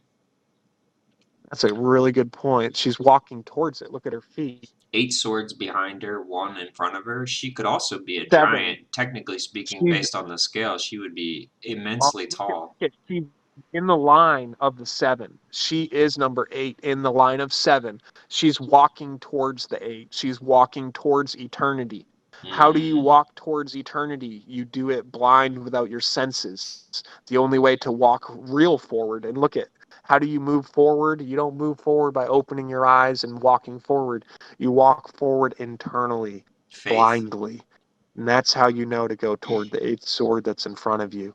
Everything else is sidereal. Look at all these swords to her side. This is side air. It's The more like only it's in her past, though, almost. right, You it could see could. it curling Well, around to her side on the right, which is interesting. But yeah, you can see what's in the past back there. We've got the yeah. Tartaria is almost behind her, barred up, hidden, and then she's walking to that one sword stabbed in the ground in front of her. And look, it's kind of muddy. It's Hmm. kind of it's kind of Ohio, Kentucky right there. It's almost like you've got the North Pole back here with the red caps Hmm. and the History, Greenland and the shit. past, And then maybe. boom, Canada. Start going down. You've got the U.S. and then the Great Lakes, and then you get eventually down to the ocean. It's like she's walking towards the south from the north, so towards the heat. Um, yeah, It's it's really neat. cool. What do you got on your side? That's kind of what I got here. We've got the 8 of Swords, movement. I've got the rune of movement. I don't have the Viking Norse name, Awes, I think, something like that. And then, so look at this. And this card is very symbolic of how do you move? You don't move with your senses. You block all that. Look at, and she's even, what is holding your arms and tying all that up? That means that you're not using your senses at all, like your feet, like your hands. You're not using your physical stuff. You're using different things to move forward. So Yeah. um, everything. Look at, she's even got the only sense she can really use would be smell, if anything. Because look at her mouth shut. There's no sound. You could Her hear, technically ears, her speaking, but yeah. her ears and eyes, her arms are tied. I mean, she's pretty much got her nose. And what is the nose? What set of sounds is your nose? That's how you know. That's how you know S. S is a sine wave. That's why bury sine waves. You bury them. Bury them deep down inside of you, and that's your food. Sine waves are the food for the particle. So the particle is a part of the ik, L. The ik is the germination from the beginning. The L is the electricity. So a particle is, you want to be a part of that. You do want to be a part of the original germination of the Father. So, yeah, I don't know. Todd, your turn, man. Show us what you got. Put some intention behind whatever kind of tarot scene you want to draw over there. Take off my camera. So, So we've so got I a approach it lot of synchronicity. cheered. That's what I mean. That's why we're doing this, right? That's what, So for tarot and such, I try to keep it very simple. For the main thing is I always just kind of declare like, show me what I need to see. I have a hard time saying, well, I need to know specifics. I'm not very good at that, so I like to keep it very simple. that's Let me cool. That's cool. let me shuffle these real quick. One more good time, and then we'll draw a card. See what we got.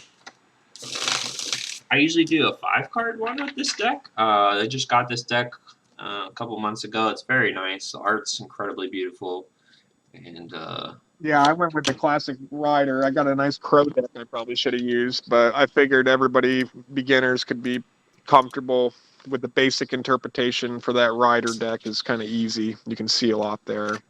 And then which is cool, we have two different deck perspectives. So so I drew the 3 of wind. Let me see. So you can't. I can't see it, but just go ahead, man. I'm all ears on my. If you can Got you. show the people on the video, I'll watch the video later. I'll be able to see it. Trying to show you, it's not working. For some reason, my Discord thing on our audio, I can't like see a live stream anymore in there. I don't know what's. Yeah, It's it cool might be though, because brother. I'm Don't. recording with the camera. We'll figure It it out might for be. next time. Yeah, no worries.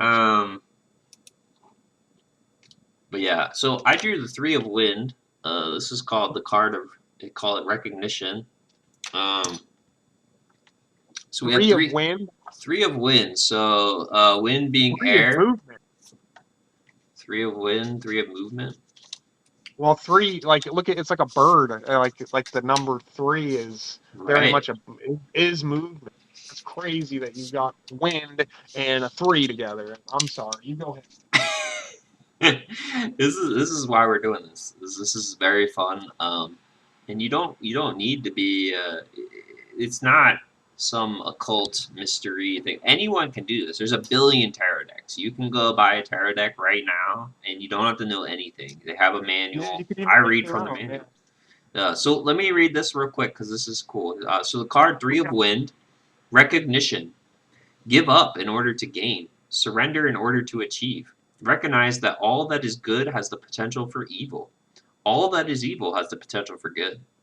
You have seen so much, and you sometimes wish you hadn't. You have told yourself that ignorance is bliss, but you know that something is missing in that proverb.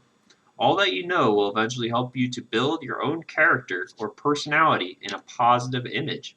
Ask yourself if your motivation is pure. Then you will know whether you are on the right track. Um, uh, so, yeah, I mean, I wish you could see the art so I could like share this. We'll figure that out. But yeah, I mean, what's your thoughts on this? Yeah, the 3 of wind is, it's tying in that, first of all, that ties into the sword card on my side, which is Yep, the air. yep, We've had a lot of air come up today, and germination, um, that space, the just having the creative space to be able to create with is that first intention. You're making space for something, right? You're putting your intention in there. That is some kind of space you're holding, some kind of agreement you're making. It's like this bubble of you're putting a body on it. You're giving it life. So these are all, intention is a great key word for really this first episode. It's really the crucial first ingredient in anything you ever want to get involved in, non-physical, really, is your intention. Anything that you ever do spiritually, it's all going to start with your intention.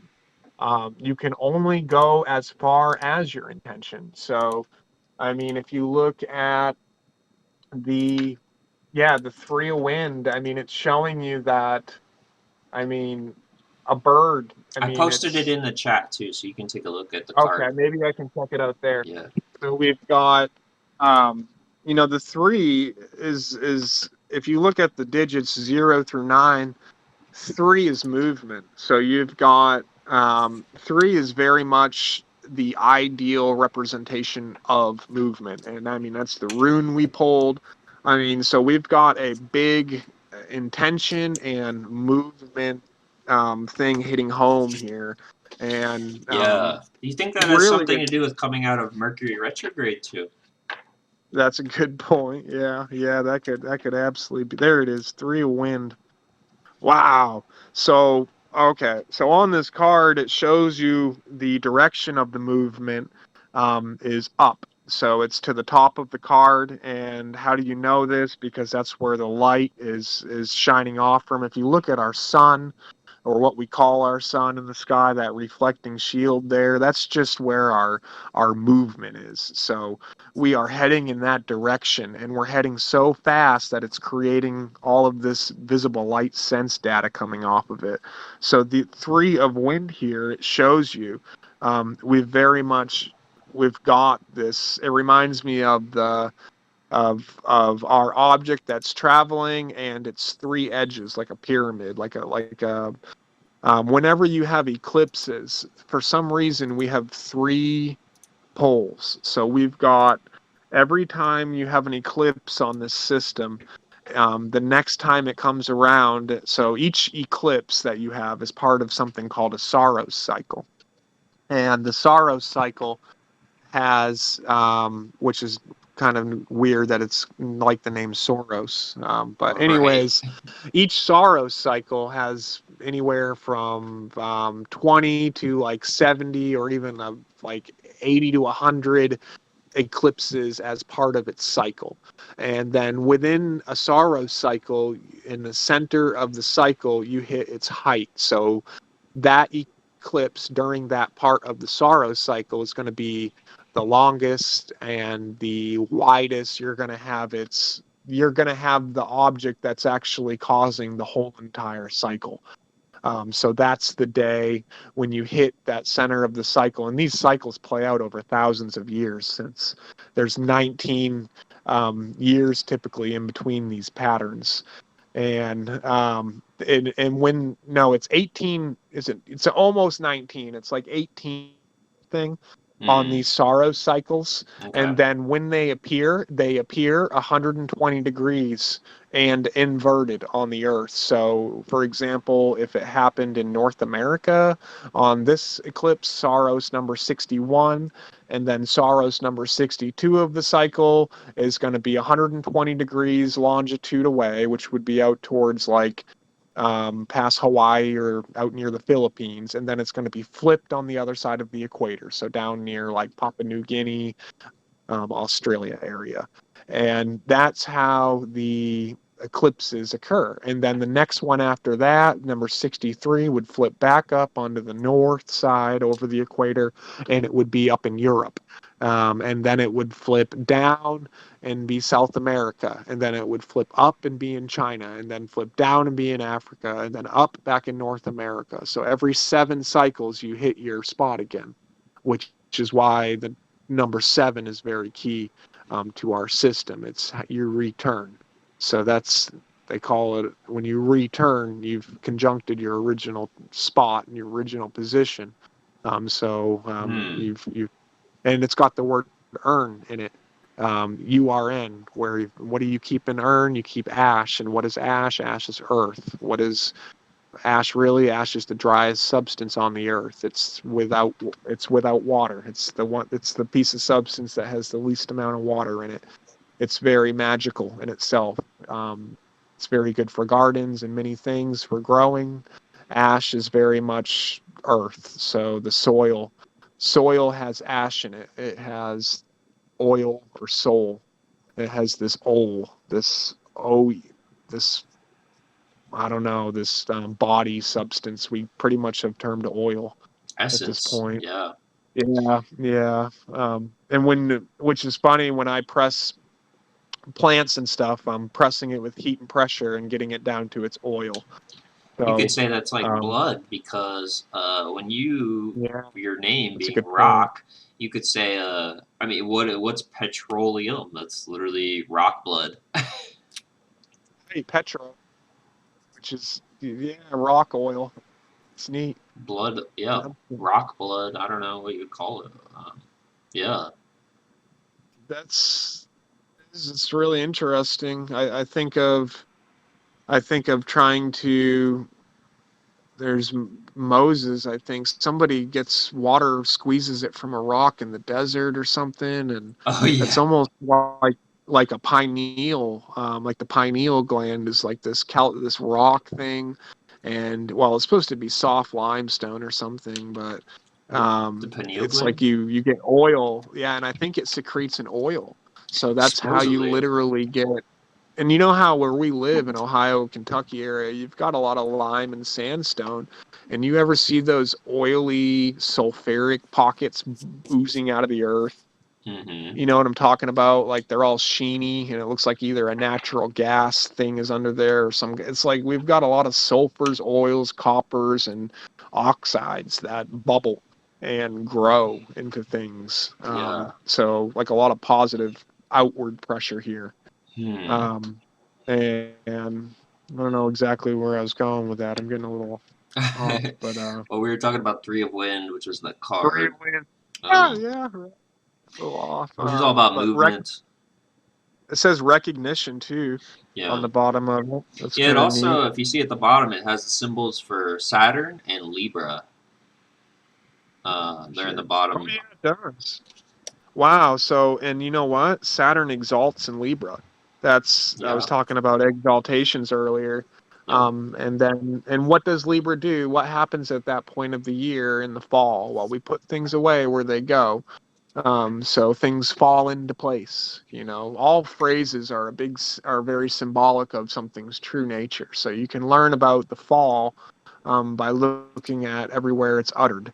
And think of, what do they call a person who chops down trees? A faller. You know, a chainsaw person is called a faller. And then, or what do you call a man here? A feller. You know, they fell. Right. Man fell. The fall of man. So fall is very much, the Libra is the furthest away from Aries. So it's the most alien. So it's very. I just did a lady's chart last night, Kathy, and she's a Libra rising, as am I, and I was just talking about this with her, that Libra, we're the most alien, so we're the most unlike our environment, unlike Earth. We're the least earthly thing here. Would Mm, be all the Libra things. I relate to that. And if you think about Libra, the scales and balance, what is the thing you see the least of here? Balance. Yeah, this is a place of extremes, of duality, of polarity. Yeah. So you don't see a lot of balance. You don't see yeah, you don't see it. And I was telling her that people with a Libra ascendant, they can feel very alien growing up, like they're not like their surroundings, like they're very they feel very foreign and very out of place. But this in the end is all very beautiful, as it's what is needed for the earth to change and to progress and to transform and to regenerate. So Hmm. the only way to get new ideas and to come up with new solutions is to just get something completely different than what's here, which would be the Libra entities. They would have they're very observant entities, highly aware. They observe their surroundings quite excessively. It's kind of a problem with a Libra ascendant a little bit. They have a lot of data coming in. So Hmm. um, Yeah. anyway, trying to think where we were. Oh yeah, Saturn, and so that's where Saturn exalts. That's where Saturn's in its glory. And I actually have Saturn on my ascendant 6 degrees Libra, exactly with only 4 minutes off, which is 12 seconds. So I was 12 seconds away from a Saturn being perfectly on my ascendant at 6 degrees Libra in 39 minutes because it's Mm. at 6:42. So I've got Libra exalting on my ascendant, and that's very much me. This card is me right here. My personality, my consciousness, and cognition. We're gonna do it again. Recognition. Re is to do it again. Cognition is to know. So once again, in the purpose of this channel, we're going to bring the original, try to restore the original ideas of the system back to get people so they can recognize what was and what is. Because really, once you learn what was, you're back into what is, because you're back into the eternal now. You're back knowing self-identity. Because really, we're just all in an identity crisis. That's the only disease there is not knowing yourself. When you know yourself, everything falls into place from there. So recognition, when you recognize yourself, you and look at that word recognize, it's almost got naked eyes in it, like naked eyes, like you don't have any filters there. So you've got this raw You got cognition thing. repeating itself.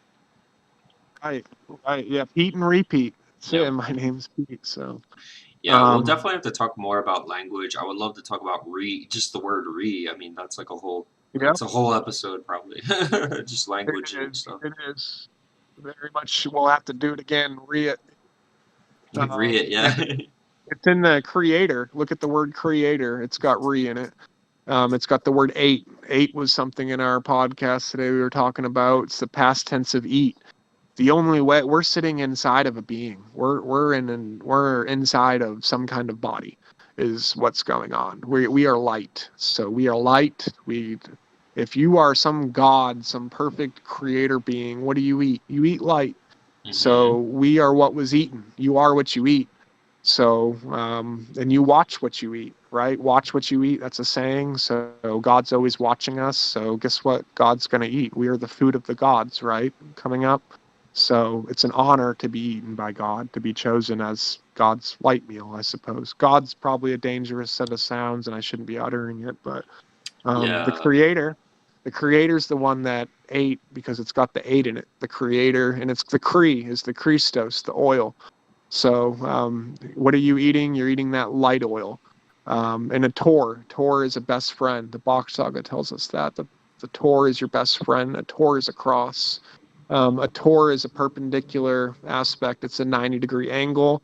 It's where, think of a cross. How does a cross intersect? It's two opposites joining together, two opposite dualities joining together to make a cross. So, um, that's how, if you think of like, what did they call it? The fixed cross, the mutable cross, and the cardinal cross.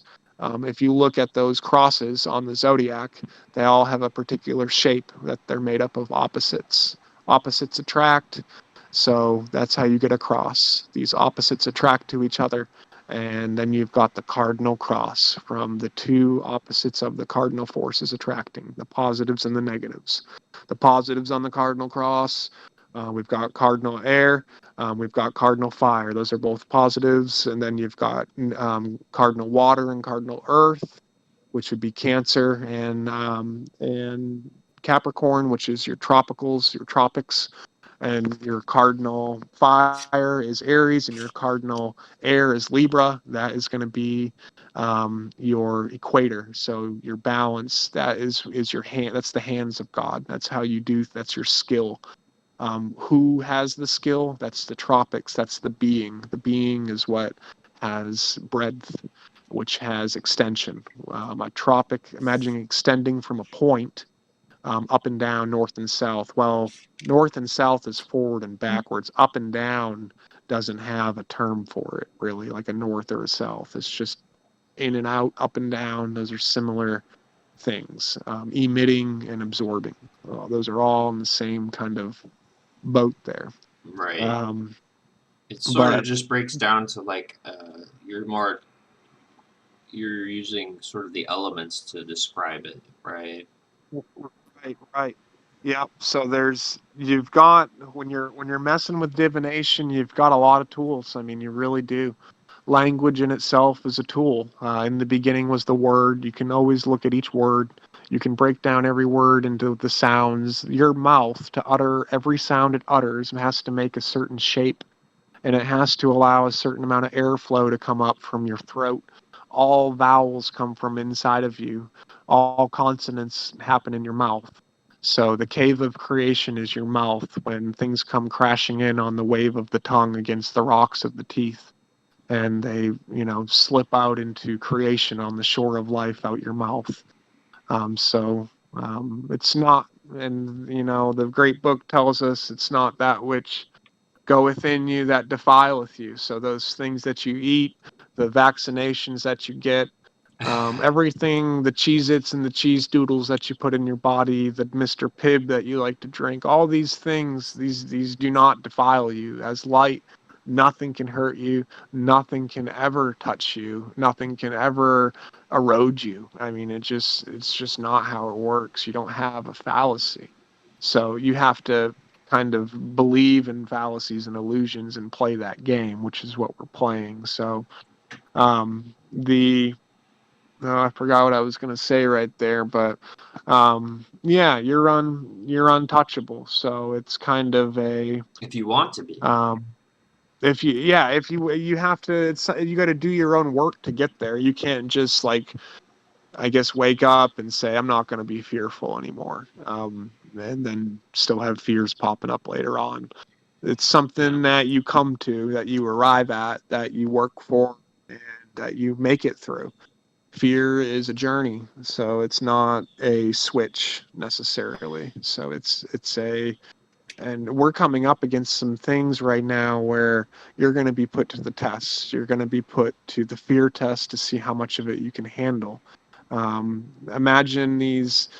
Just imagine the worst possible scenarios appearing, where you've got these, like, holograms popping out claiming to be these dangerous aliens or something, and they're going to take your life. And if you haven't done any work where on your own self, if you haven't figured out that you're light and that you can only rearrange light, that you can't kill it and take it out of existence, you can't destroy. There's no such thing as destroying anything anywhere. So once you come to know that, when something utters something to you that it's going to destroy you, it's kind of a joke. I mean, you're kind of just looking at this thing like, yeah, okay. I mean, that's pretty funny. What are you here Yeah. to do, man? What's your goal? What's your job right now? What do you want to talk about? Are you sad? Are you depressed? Are you lonely? Do you need to play with somebody? Well, what's really interesting about that Fear hates is, love. right, yeah. Well, what's great about what you're saying is, I mean, these are all psychedelic um, positions, psychedelic perspectives, right? You need the courage to do it. Like, I can't tell you how many times I've had people, hey, you want to try this thing?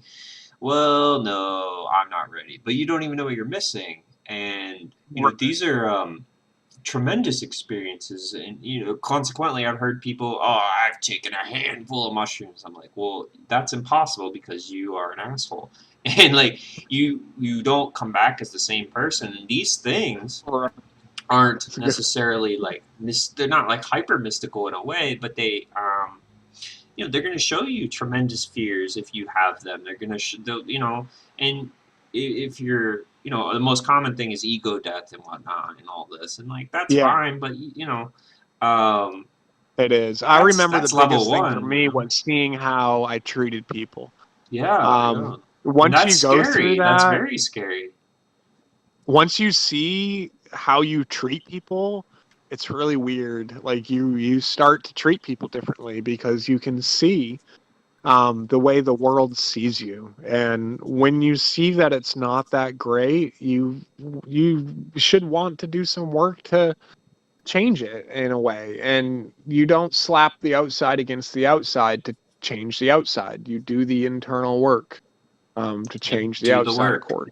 Yep. Right. So you look at it, you face the fears. So, I mean, it's very much, yeah, there's a lot of good. I mean, a lot of these things, like a lot of the psychedelics, I mean, these are healing mechanisms. These aren't recreational toys. These Yes, are spiritual tools that are are ancient.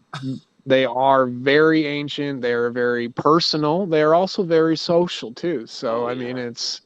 it's just it's just what you it's a tool. You can use a fork to eat a piece of food. You can use a fork to eat a piece of crappy food. You can use a fork to eat a piece of dirt off the ground. You can use a fork to stab somebody in the back. Now, tools are just for what they're made to fulfill a mean to an end. So yeah, I mean, it's just a beautiful tool out there that we're able to use. That's it, man. Excellent. So we're rolling up. We've got, Got about I think two we're getting, hours now. yeah, close to two. Now we don't want to be going anywhere near three. So what do you think? Wrap up part one, just give it like maybe a little plan on when let's kind of, if people are still listening at this point, we're looking at doing this Sunday mornings at 10. 10 to, I guess, 10 to noon. I mean, if this is any kind of ballpark, we're going to try to get them a little shorter, I think. But not, we don't have to. Obviously, if we're cranking out some awesome stuff and having fun, then we're going to let it ride. But 3 hours, I mean, people got to get on with their day. So Yeah. approaching that's a little scary there. Yeah, that's cool. But So one thing, what do you y- think? sure. So yeah, let's wrap it up.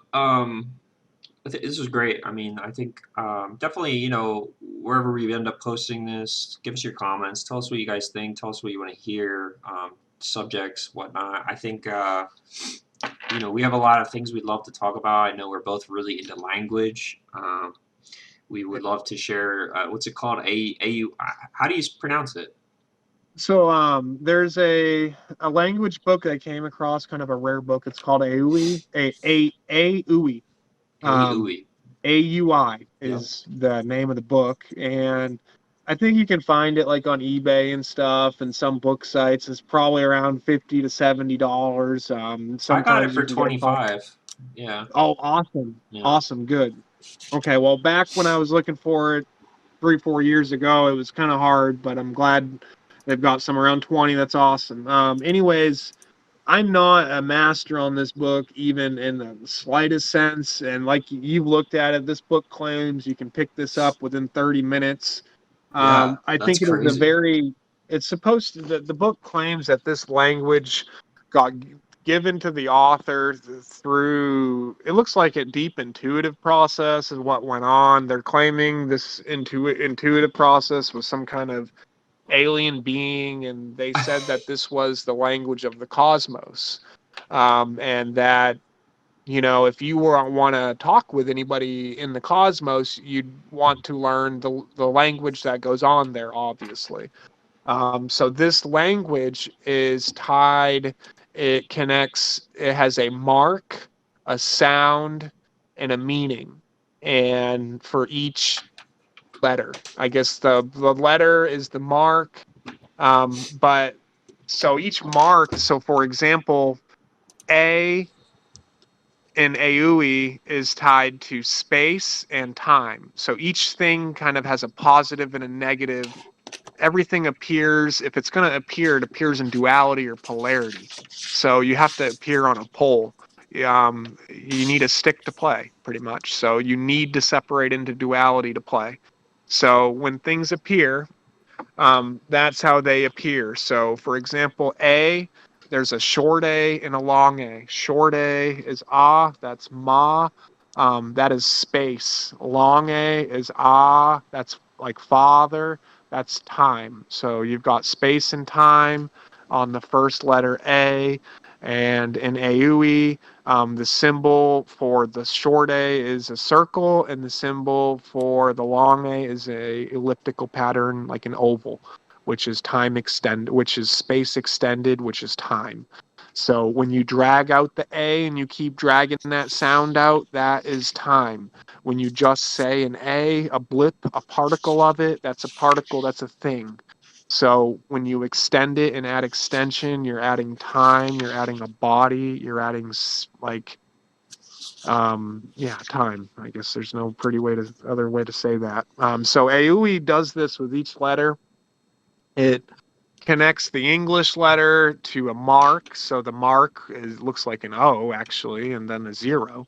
That's how you get letter and number, through O and 0. So um, yeah, and then the whole alphabet comes through the sound E, which is going to be the lowercase I, which is also a point 1. So it's a vertical point 1. So that's important because when everything in the system is fractaled and of division. So we are less than 100, we're fractaled down, we're in the decimal system. That's why it's a mall, right? What's in a mall? A bunch of different stores. Des is 10. 10 is a store of data, pretty much. We're in a big store of data. Makes Data sense. store. That's the cloud. And Information. Yeah. Well, I think right. like And we don't have to go super deep so into that's it, AoE. but yeah, we'll That's dig just into it more. I think. one part. Yeah. Right. Box Saga's great too.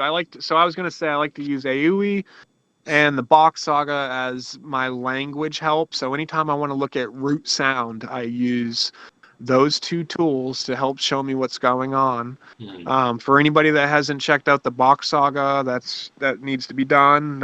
It's just a great saga about language and sound. In the beginning was the word, so if you want to hear the beginning, you should check out that saga.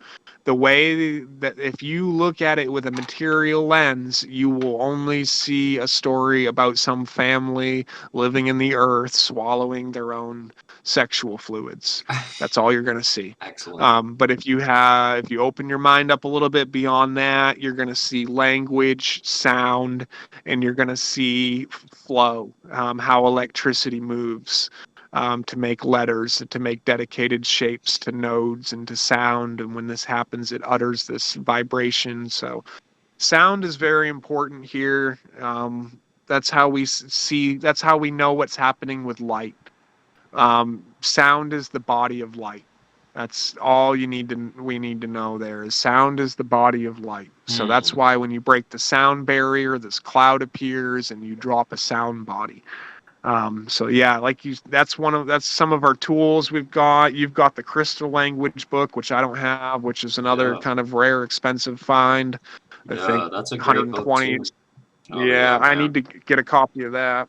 Yeah, I think Um, that's like I say. We'll in the future. I think we'll definitely, since we both share, uh, not language research, so that'll be a really great topic, and we'll definitely break more into doing some more astrology and stuff. I think yeah, all of that'll astrology be is useful. probably right up there on my specialty list with sound and language. And then, Absolutely.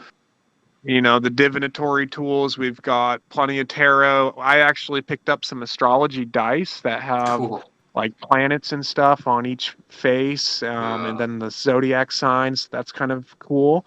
I've Nice. got some different decks with animal spirits. So I've got animal cards where we can pull an animal energy. Like if we're wondering about this week coming up, what kind of movement it's going to have in it, we can pull an animal card or something, or see what kind of movements we got. We've got Yeah. Well, we different already have tarot our decks. two cards for today: the Eight of Swords and the We do. Three of Yep. And Winds. the Three of Winds. Three of Yep. Swords. You Which know. is an 11, by the way. 8 plus 3 is an Yeah. 11, which is pretty much Aquarius, the water bearer. It's pretty much life right there, who reflects it over to Leo, who shines life all out, Mm. um, picks fire. But yeah, man. And then we've got charts, for a tool we can do, tarot. And then, like you said, we've done that today. We didn't get to a chart today. That's okay. Yeah. We probably need to get a lot more into like some of the backbones and the bread and butter to astrology first. Talk about the difference between sidereal and tropic and the different tools within astrology. Yeah, that'll be really Um, useful, especially even for me because I have one astrology chart, which I'll be honest with you, like I really resonate with it a it's lot. tough. It's the toughest subject out there is the stars. I mean, It's that's a so whole deep. life's work. It's Well, a life's work. it's interesting You're never gonna because get done. yeah, it's. I remember when I first started learning about this stuff, they said, "Oh, like the mystery schools took 33 years," and you're like, "What?" And then it's like, "Oh yeah, this stuff is a lifetime of knowledge to learn." You can see it. You can see it, but it's work. we're here in this life to prepare for our next life. So the now, you're building a seed for something you're going to unfold later, which is one of the big secrets they hide for you in the now, is that you're preparing a future. So you're always building the future is what you're doing, and you're going to unpack this seed coming up, and it's going to be your set of possibilities for the next life. It's going to be your guide, your waystone. So I mean, it's critical. If they get everybody to come into this life and to just play on their little phones and their rectangles and stare at these magic black boxes, then you're not going to have a lot of tools or experiences to prepare with on your Yep. next matrix life coming up. I mean, it's going to be pretty set in stone on what you'll be doing, which is playing with some kind of rectangle. I mean, look at the word rectangle. It's got the word rec and tangle in it. Yep. And then phone has the word like fake or phony. I mean, so you can see that they make fun of us by calling all of the things we even do by the messed up crap it is, Yep. and it's just a They giant. abuse the So we're language. gonna yeah, so we're going to take all their crappy little awesome tools and we're going to use it against them pretty much and divinate with it, and you can make everything light. You can Yep. shine your light anywhere. Yep. So it goes back to that. It's not that which goeth in you. It's not the 5G phone in your hand. It's the thoughts coming out of you. It's the desires coming out of you. It's the words coming out of you. It's the everything that comes out of you is what defiles you. That's what messes you up in the end, is the output.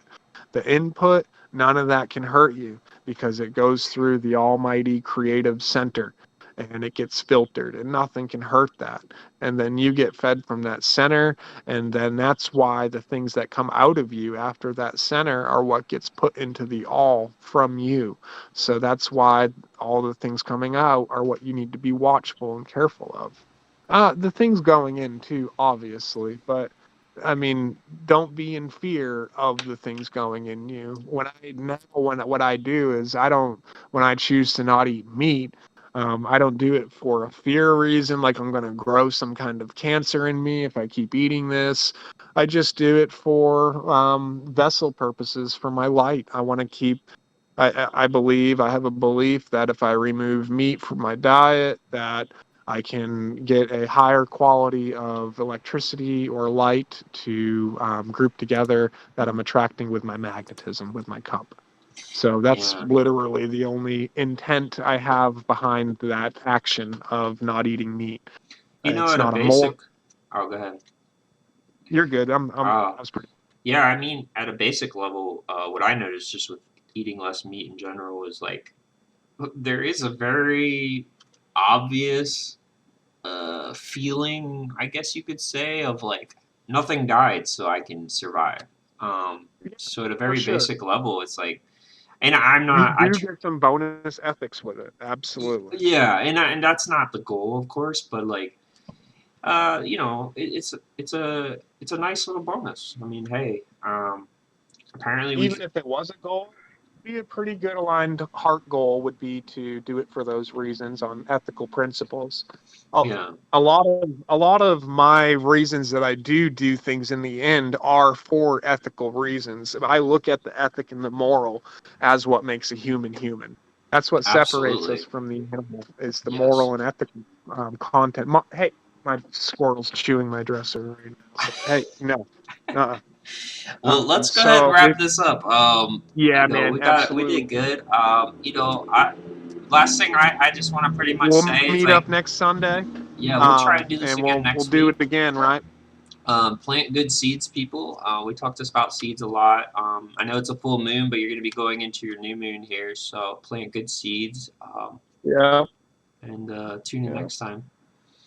Yep. Have good intent, right? Good intention. So filling that seed up, you're filling it really with intention. So Hmm. if you're intending to be, mean to somebody, or you're putting bad things in your seed right now that you don't want to come to fruitation later. So that golden rule is a big rule. You are I what you mean eat. that. Yeah, you really are. So, I mean, so you're setting up your order right now. You're going to send it into the cook so you can bake it. and when you get your thing back, you don't want to eat a piece of shit. I mean, it's just you'd like a nice, nice cake. A lot of people they want to eat the cake. They don't want to make it. So I don't that's want a to big work for problem it. with our society. Everybody wants to eat your cake, but nobody wants to make the cake. So Right. I mean, And it's a lot of I work to call make it a like cake. sky cake. I just want to go to heaven and sit up in my human heaven, and I don't want to do any work down here on my soul or any work as a human. I don't want to try. I just want to go to heaven. Yeah, don't be like that. Don't fall into the warlock's agenda, people. Yeah, We're better than warlock. this. That's it. That's it. That's what we Yeah. call. That's the best word. It locks you into war. Locks Yeah. you into fighting. Yeah. Warlocks. Right, right. Sick of their Well, shit. Todd, man, killed it, man. I appreciate it, brother. Yeah, thanks, Barry. It's I'm looking forward to this. I really hope people find some use in this and it's useful. Yeah. Ab- Absolutely. Yeah. If anybody did listen, just make a comment if you'd like to hear any kind of special segments, or you like this or that, or didn't like this or that. And then we love feedback. So absolutely. Excellent. All right, everybody. Well, All have a right. great week. You too, Barry. Yeah, man. You too. We'll do it all again next week, brother. You take care, and I'll holler at you. Have a All good day. right. Later, guys. And we're off.